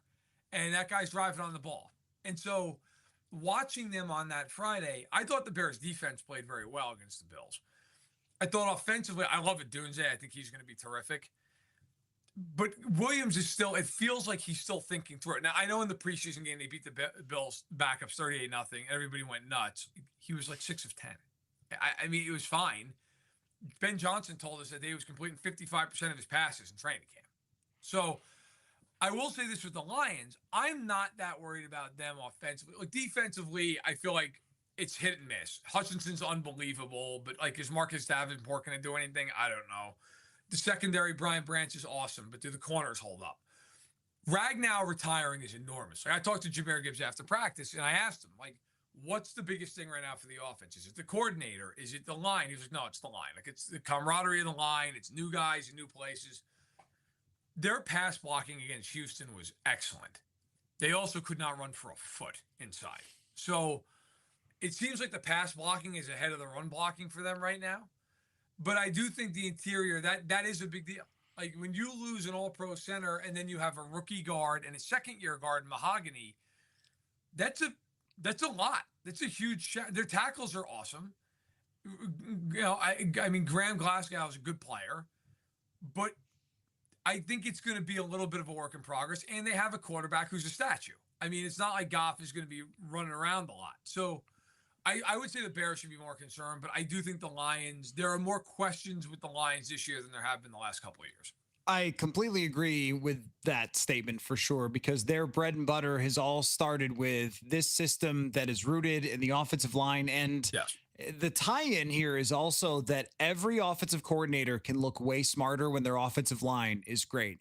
I mean, that is just fact of the matter, that you can do whatever you want as an offense. You can run long developing routes. You can run a lot of play actions and things like that that require the quarterback to turn his back to the defense because you know they're going to be able to block it up. And also you can tie the run to the pass really well if you're averaging 5.5 yards a carry with Jahmyr Gibbs. And it all kind of started with that dude in the center, Frank Ragnow. And you can't overstate, I think he was the best center in the NFL, top 2, best in the NFC. Absolutely. I didn't see as much Kansas City on a week-to-week basis as I saw of the NFC North and Frank Ragnow over the years. But I mean, it's there, right? 1, 2, 1, 2, 3, whatever you want to put it. He's terrific.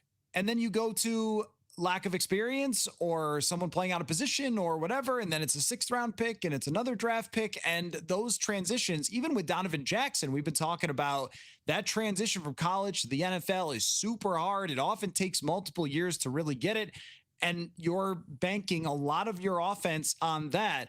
But I agree with you. The biggest concern is 55% in training camp. I mean, just for context, JJ McCarthy completed 70% of his passes throughout training camp this year. And we talked about his accuracy at times. Like 55% is just not executing an offense at all. You are in practice. So I think that they should be more concerned because, with Anthony Richardson, with Justin Fields, with a lot of the great athletes, it either clicks or it doesn't, like right now, right? Josh Allen gets to year 2, gets his team to the playoffs.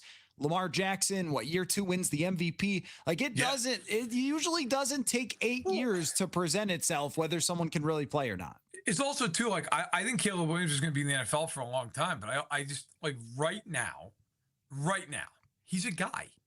It doesn't mean he won't get better, but and that was kind of my point to a lot of very, very irate Bears fans. Listen, what do you want me to tell you? He's Mahomes? He's not. Like, right now, he's an average NFL quarterback. That doesn't mean that he can't improve. It doesn't mean that maybe by the end of the year with Ben Johnson, maybe by the middle of the year, maybe he looks like, okay, hey, the light came on and he looks great and he's going to be a top quarter of the league type of quarterback.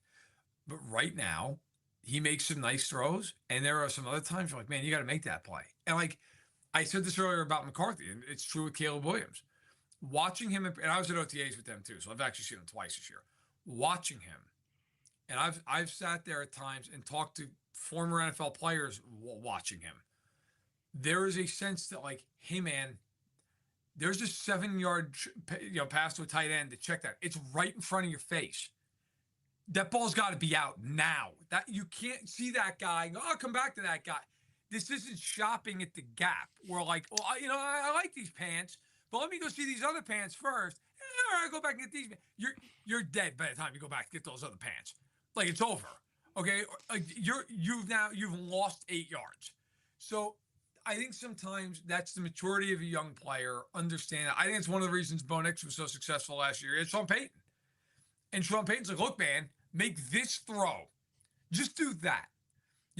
I think Drake May is going to be awesome this year with Josh McDaniels because Josh McDaniels, while a terrible head coach, is a good coordinator. And he will say, Drake, that guy. And that's where the ball is going to go.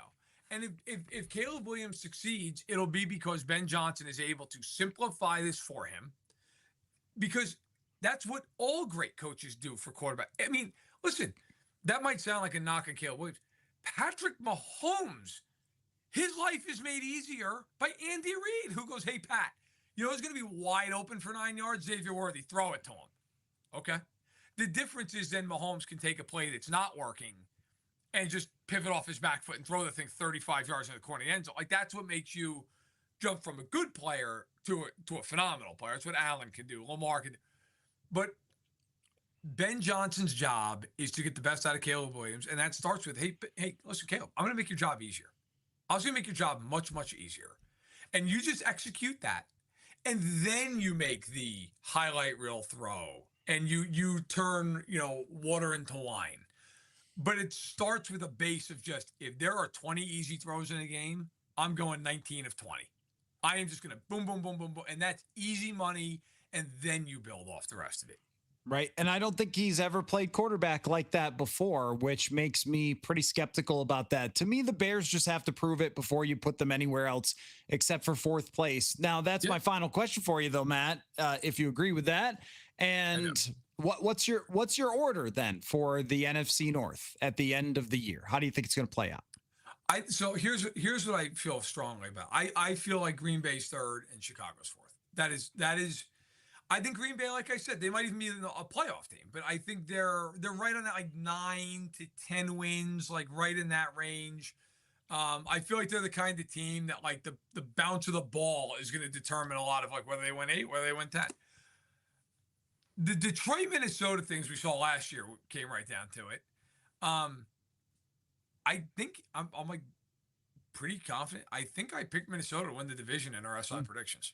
So I am a big believer in O'Connell. I just think he's a great coach. And I think that he is the perfect coach for JJ McCarthy. And when I've seen McCarthy, now, as you pointed out, the day I saw him this year, it was like, you barely saw him play. But I saw him last year, and I remember walking out of there. To be honest with you, when they drafted him, I was kind of so on. I'm like, okay, we'll see what happens. In Michigan, he wasn't asked to do a whole hell of a lot compared to some other guys. And then I watched him in that practice, and I was like, that guy can throw the ball. That guy is just gunning. And then I was talking to people with the Vikings, like, this guy can really play. And I know this is a stupid thing. I hate when people say this, but it's true. Like, people are like, oh, they're high on him in the building. It's like, yeah, well, I mean, of course they're not going to come out and be, yeah, we think this guy stinks. Like, don't tell anybody. But there's a genuine, like, when I've talked to people high up with the Vikings, there is a genuine, like, feeling of, hey, no, he's going to be really good. Like, we're really, really into what we've seen so far. So I'm going to take a leap of faith, and I'm going to pick the Vikings to win the division. I just think, I wonder with the Lions, I think the coordinator thing is a big deal with them because, like, if the Vikings were to lose their offensive coordinator, their coordinator's O'Connell. Right? Like, it's the thing I always said about, like, Andy Reid. If the Chiefs lose Matt Nagy, who cares? Andy Reid's running the offense. Like, it doesn't.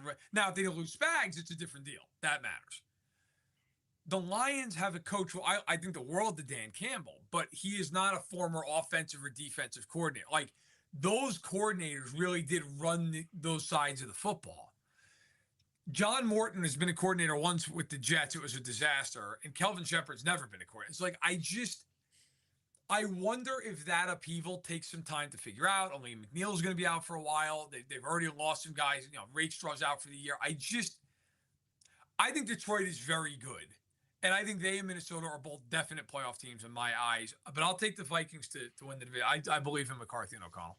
I think the argument is sound, and I think that the entire plan was to build up a roster and a coaching staff and weapons and a running game and an offensive line, all those things to surround McCarthy to give him the best chance. And I think that they've done that. The receiver thing was kind of unfortunate breaks with Jordan Addison getting suspended. It's 3 games, though. It's not the entire season or something. And that gives them a shot. And also with Detroit, I just don't know how many teams that were not quarterbacked by Peyton Manning or Tom Brady stayed at that high of a level for how long. Like, eventually you will have a step back year, right? If you have Mahomes, you can do it, but even Mahomes sometimes is not winning, 16 games a season. So Matt Verderame, great to see a man out at camp as always. And well, if they're first in the division, maybe we'll catch up here in Minnesota again. Make sure you read his work at Sports Illustrated and on Twitter. The last name is Verderame is how it is spelled on Twitter. It'll pop up if you start typing a couple of V's and a couple of R's in there. Yeah. Great stuff as always, Matt. Thanks for coming on, buddy. Appreciate it. You got it anytime. One of my good friends there, Matt Verderame. And just at the end of that interview, we did get an Adam Schefter update on the Adam Thielen situation, but it wasn't rising to the level of breaking into the interview because here is the update from Schefter. Vikings and Panthers have tried to work out a trade for Carolina wide receiver Adam Thielen, as we've been talking about, reporting here all week that they have been trying to get that done.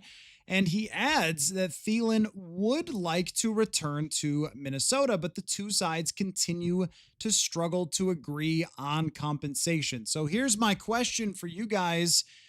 What would you give up for Adam Thielen? What is too much? It sounds like the Carolina Panthers understand that the Minnesota Vikings really want Adam Thielen back in their building. And the Panthers don't have to give him up. So they are holding him hostage a little bit. I mean, even with, Thielen apparently wants to return to Minnesota. What would you give up for Adam Thielen? Here's my proposal.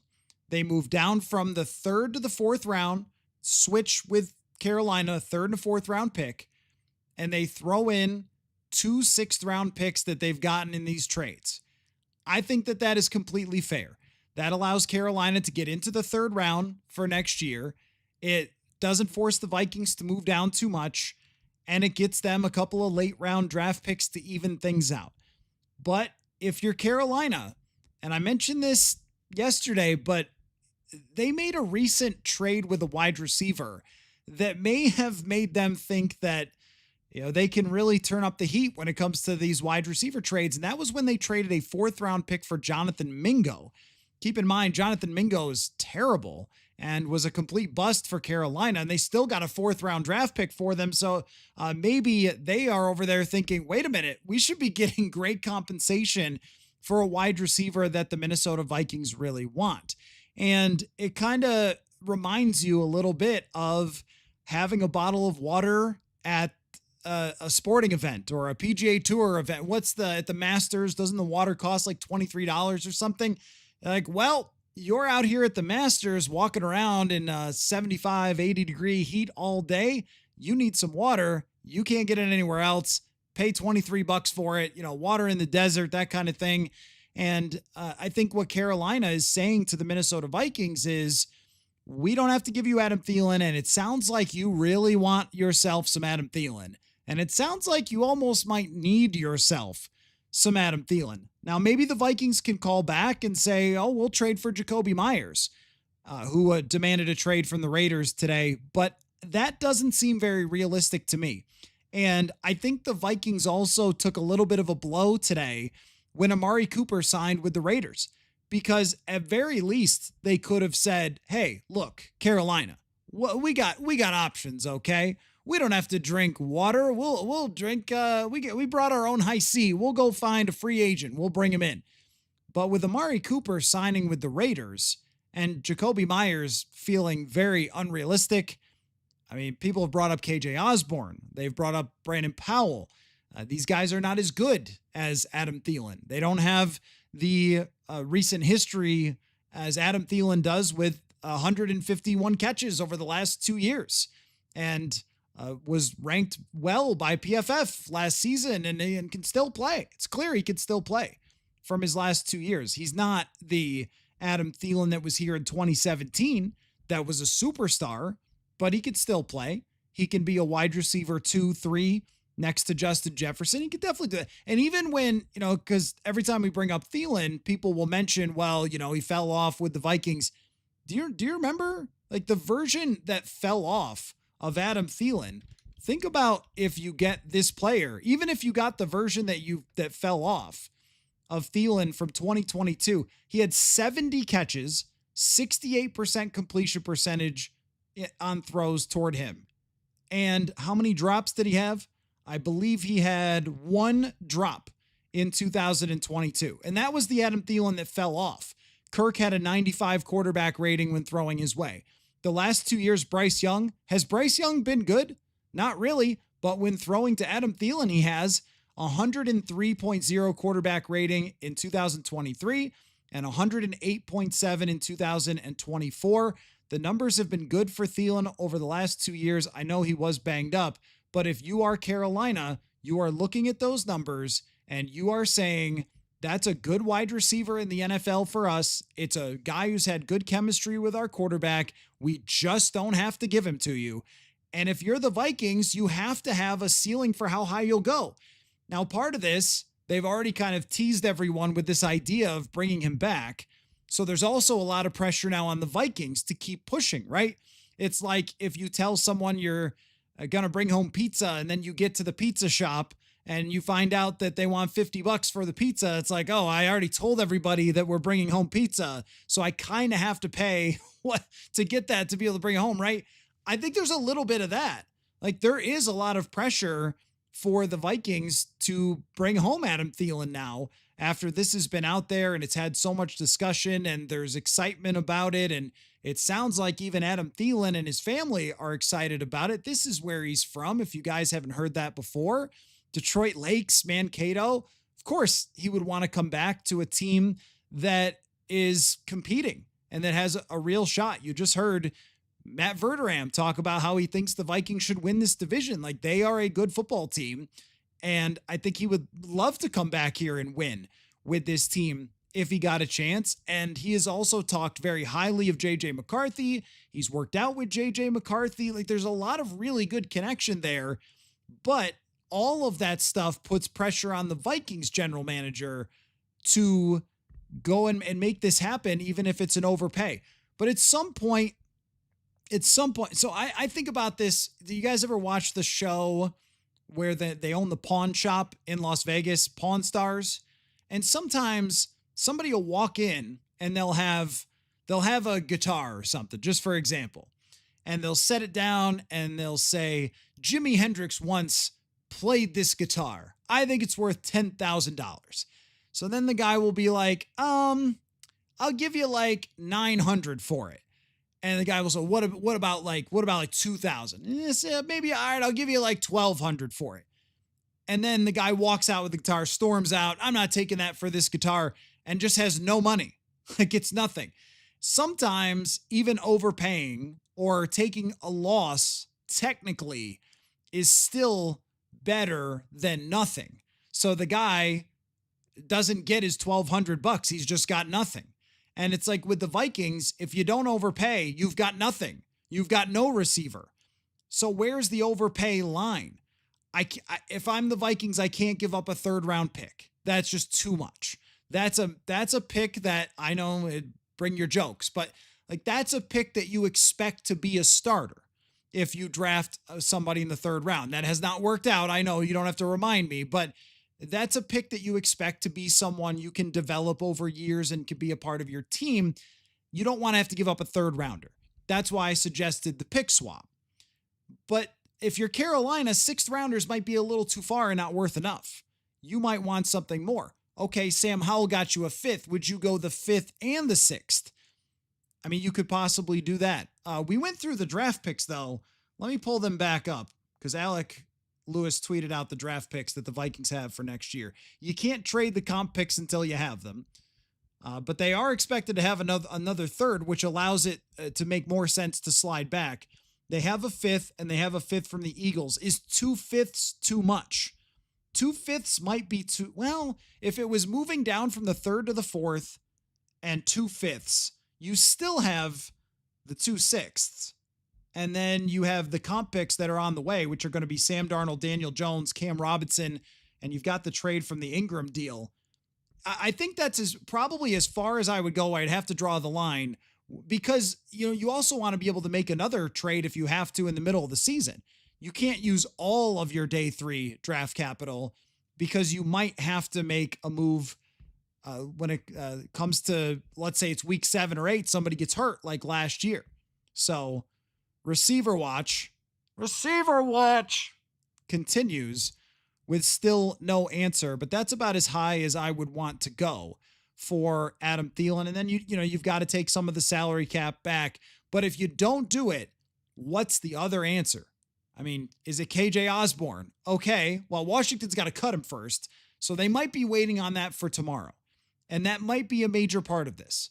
Where it could be, because this sounds like another Adam Schefter tweet that's like, from Carolina. I'm just saying, it kind of comes across that way of Carolina saying, Thielen wants to come home, but you just won't go there. So come on down with one more 5th round pick. But if you're the Vikings, you may be waiting for tomorrow to see who gets released and who else might be available on the free agent market before you end up pulling the trigger here, or who might end up like Jacoby Myers asking for a trade. Where did that come from? Just out of left field, right? Okay. Suddenly a wide receiver wants a trade. That could happen too, where there might be someone else that a team decides at the last minute, well, we're going to have our final meetings tonight and then decide on the cuts tomorrow. And hey, this wide receiver got beat out in this battle, so we're going to keep him. We're going to move on from somebody else. And the Vikings, might have other options. As of right now, it doesn't seem like they have other options. And that's why Carolina is trying to squeeze them, which they should. But they also need a corner now with the Mekhi Blackman trade. Timothy wants to go 2 5ths and want a 6th and a 7th. That's just not going to happen. That's a great trade for the Vikings. It's just not going to happen. They're going to want more than that. They are going to want a decent. He still has the guitar. I get it. Yeah, but he can't use we're assuming that he's not. You understand the metaphor, right? The point is that you walk out with no more money. Maybe you love the guitar, but in that case, you needed the money. Let's just toss that in there that you needed the money because they need the Thielen. That's in the metaphor. The Vikings can say, hey, it's not worth it. I'm walking out of here, but you need the guitar. You need Adam Thielen. So let's, work your way through that one. Go get Powell for 3 weeks. I mean, Brandon Powell wasn't very good last year. So we'll at least have something in Osborne. I mean, maybe. Guess they're not getting pizza, right? Yeah. But this is part of it. This is definitely part of it, is that now this has been teased so much to the point where the expectation is that it's going to happen, that there is more pressure, I think, on Kwesi Adolfo-Mensah to get this done. Strat or a Les Paul. Well, I said if Jimi Hendrix played, it was probably a Strat then. Shiloh Sanders. Yeah, no, I'm good there. I'm definitely good there. But the thing about KJ Osborne that you have to remember is that he has not played well anywhere since he left the Vikings. I mean, the Patriots and Washington has been a disaster for him. He caught 7 passes. I mean, there's a huge gap there between those two. And Eric, I would also take Jacoby Myers over Adam Thielen, but the gap in the price is going to be enormous. I mean, if I'm the Raiders, I want like a second-round draft pick for Jacoby Myers. If I'm the Raiders, I'm not giving up. Well, think about this. If Jacoby Myers plays out his contract and leaves in free agency, it would be probably a 3rd or a 4th round compensation at least. So if you're the Raiders, you're trying to beat that. Then you likely have to work out an extension with the guy. It's just not all that feasible. It would be great, and I would be all for it if they could pull it off.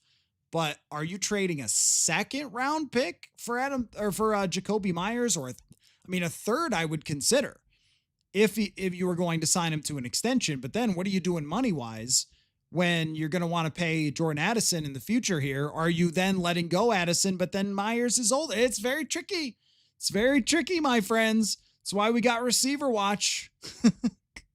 Oh, my choice. I play strats more than I do Les Pauls. Les Pauls are very heavy. And usually if I'm playing a strat, I like to have a thinner neck. I don't have huge hands. I would not make a great quarterback. I'm like Kenny Pickett.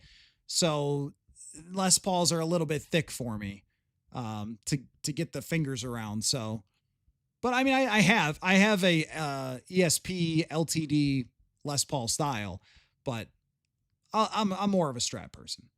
Andrew says they don't need Thielen, just line up Hockenson and Aaron Jones at wide receiver more. I mean, that's the Hockenson part is fine. You can't just line up Aaron Jones at wide receiver. It doesn't work like that. Like he is a running back.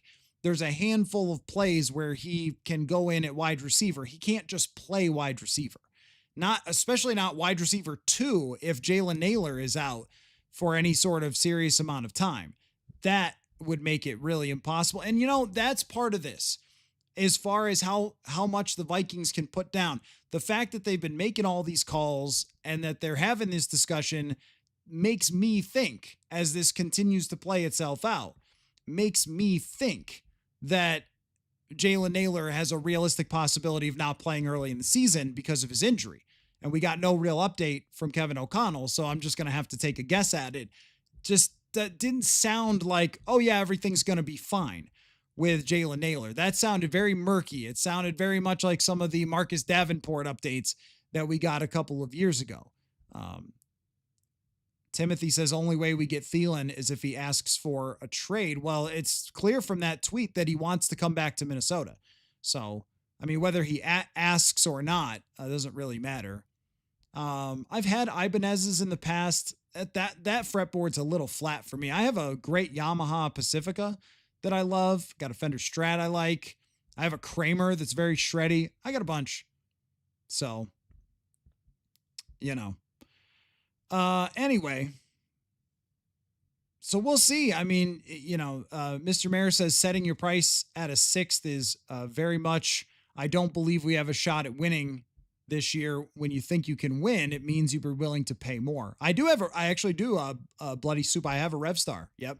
I have a Pacifica and a Revstar from Yamaha. Love those. Great guitars. Really, really well made. Great pickups, great necks. They're some of my favorites. But to your point, Mr. Mayor, that it all matters, right? And look, not to, pick the old scab, but Rick Spielman traded a 4th for Chris Herndon at one point. That was out of desperation. It was a bad move. It was Chris Herndon, but sometimes we can overthink this for how much those late round picks are worth. Like, just for example, if the Vikings, I'll just read this to you. If the Vikings swapped a 3rd for a 4th and then traded a 5th and a 6th for Adam Thielen. That would seem like a pretty decent price. They would still have a 1st, 2nd, 3rd as a comp pick, 2 4ths, a 5th, a comp pick from Cam Robinson 5th, and 2 7ths. That's a lot of draft capital to still work with, even if they like. That's why these moves for Harrison Phillips, Sam Howell, and today Mekhi Blackman, like that's why they're so useful. I did see that the Bucks waived Desmond Watson. He was the 450-pound guy. Never works. It's happened many times in history where a team has brought in a guy over 400 pounds. It doesn't work. Just can't really play in the league. EMG pickups. I have had EMG pickups a couple of times in different guitars. I don't have them in any currently. Actually, the Kramer I have is like $200. It's just like a Kramer generic pickup, and I love it. But the Pacificas, one is a humbucker with with a P90, and the Revstar has 2 P90s, which is pretty awesome actually. So a lot of you guitar nuts out there, huh? But the super heavy metal stuff is not quite what I do. It's a lot of lead. What did we get for Blackman, Timothy? That was a 6th round pick for Blackman. You're high if you give up a 3rd for Thielen. I said swapping a 3rd for a 4th. It was my idea. Swapping 3rd rounder for 4th rounder, and then the 5th and the 6th. Palmer was in some articles. Yeah, and Palmer is quick from Tampa Bay. He's quick. Oh, yeah. Yeah, the Revstar. Yeah, Bloody Soup. The Revstar I have has 2 P90s. It's awesome. It's absolutely fantastic. Great guitar. So, I think that the right...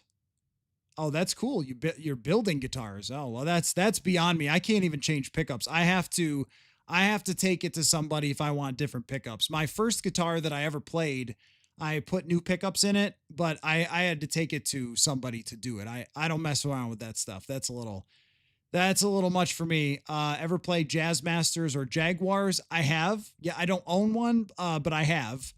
I think there's like too many knobs for me on those, and they're kind of like holding a washboard or something. It's a little bit much for me. I know that's like a Nirvana thing. I like how they sound, but it's not really, I don't really love how that sits on when I'm playing it. But I mean, they're cool guitars. It's just maybe not for me. What do I think of Black Sabbath? I love Black Sabbath. How could you play guitar and not love Black Sabbath? Love Ozzy. Very, very sad about Ozzy passing away. But, you know, I listened to a ton of his music recently because of it. Let's see. Swapping a 3rd into the 4th for a 35-year-old wide receiver. Why not? See, that's what I'm saying about you're just being too cheap at this point. Like a 3rd for a 4th of Carolina's when you already have a 3rd in compensation coming for Sam Darnold. Can we go over the 3rd and 4th round draft picks of the Minnesota Vikings of the last 10 years? How about we go over all the 3rd and 4th round draft picks over the last 5 years? The hit rate on those are like 15%. To even find a starter, you're talking about just moving down like 20, 25 spots. What's the difference in percentage chance of a guy hitting if you're drafting at the back end of the 3rd versus the middle of the 4th?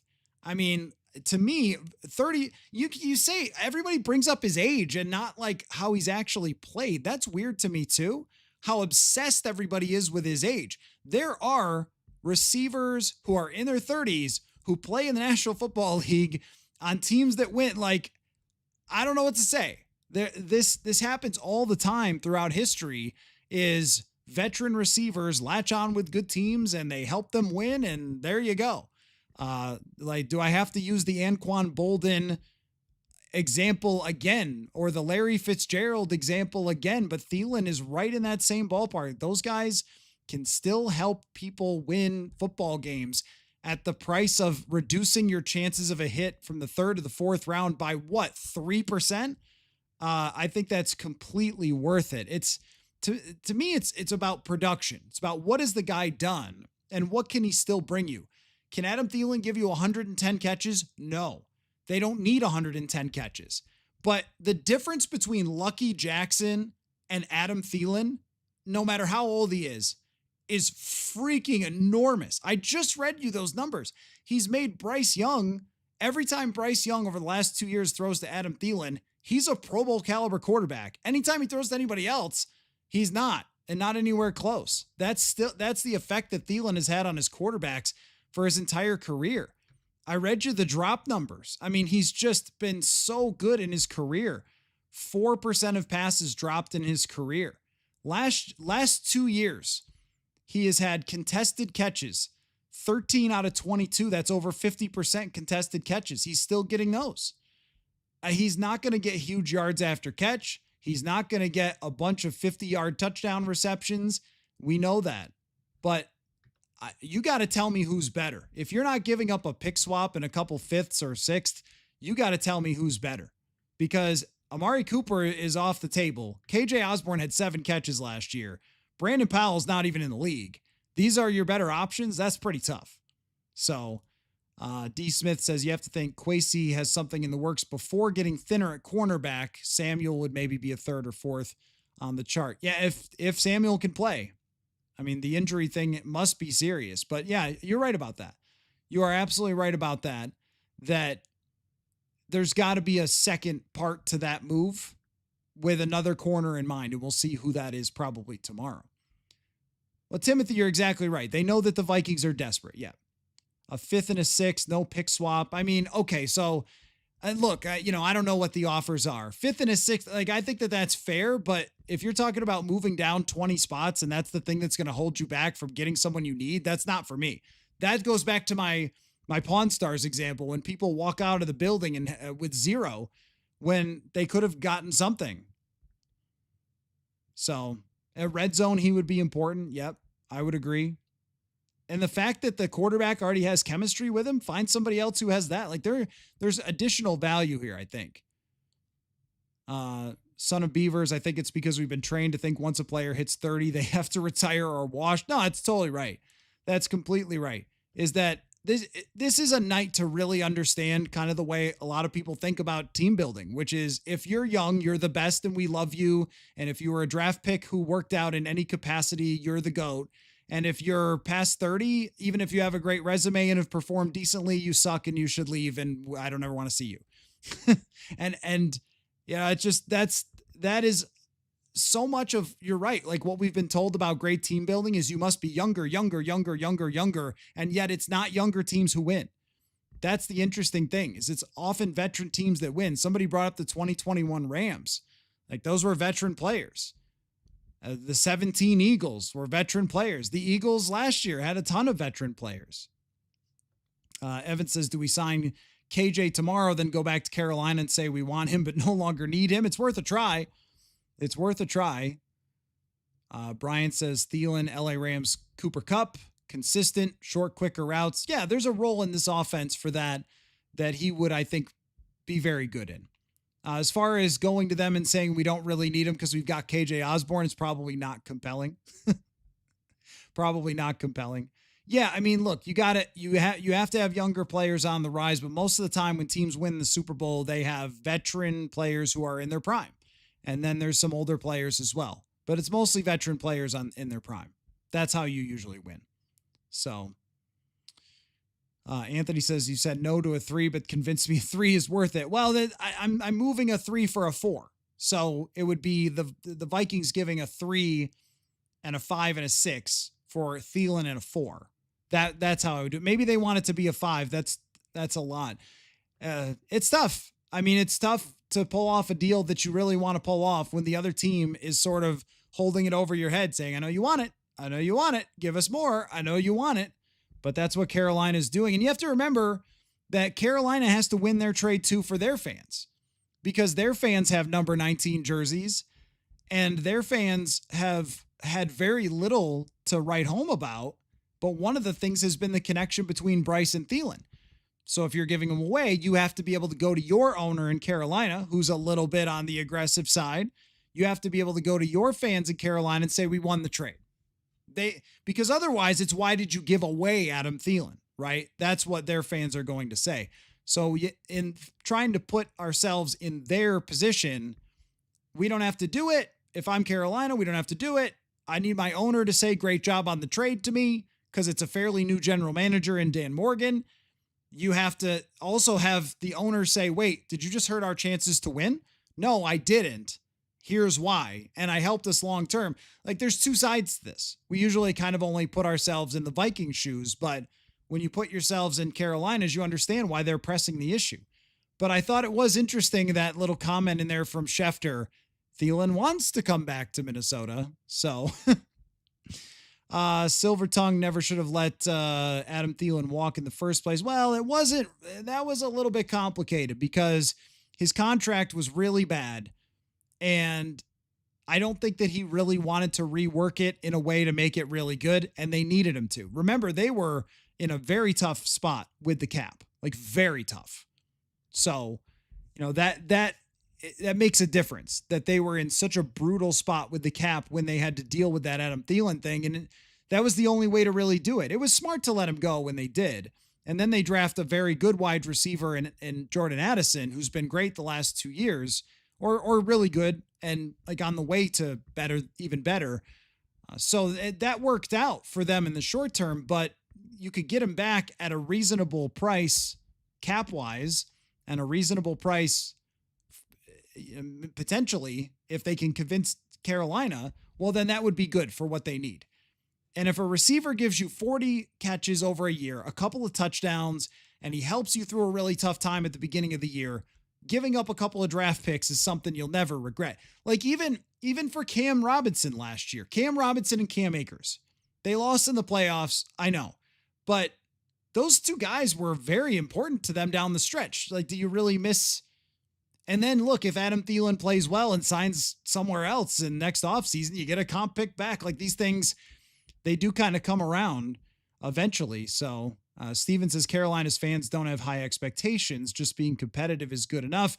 I agree with that, but I also think that if you just trade one of your young quarterback's favorite targets for nothing, your fans are going to be really mad because they do finally have expectations.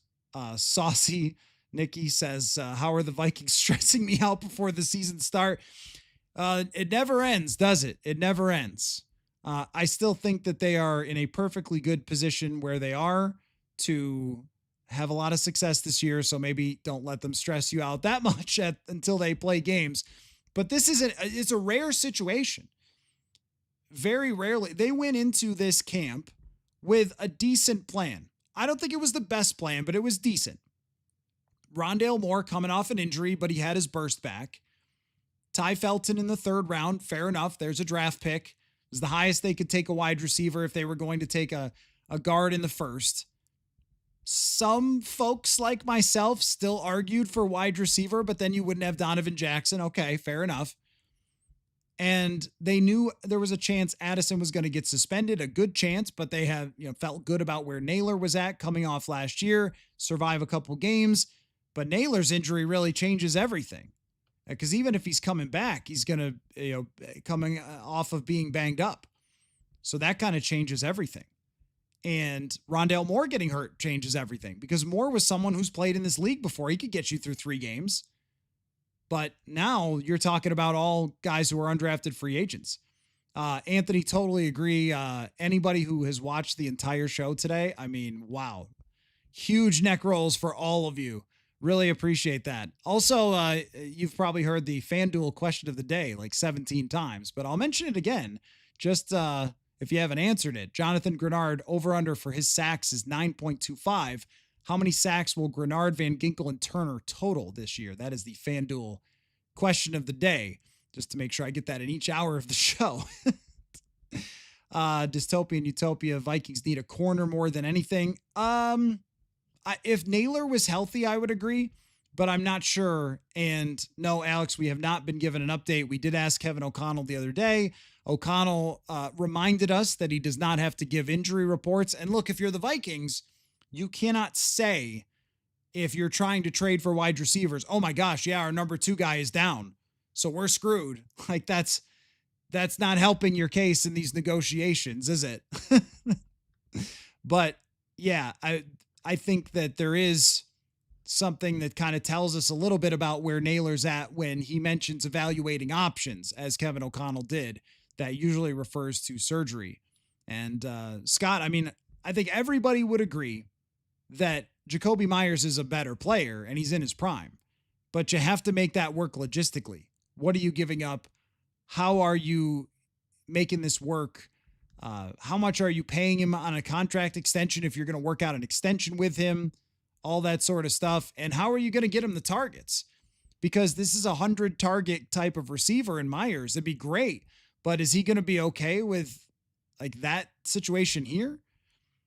Brian, I don't know exactly with the Rondale Moore money with the salary cap. I assume that it counts. Are you all in or not when it, yeah, no, I know what you're saying. Like if you're all in, like go get Jakobi Meyers, but and that would be a great move for a single year.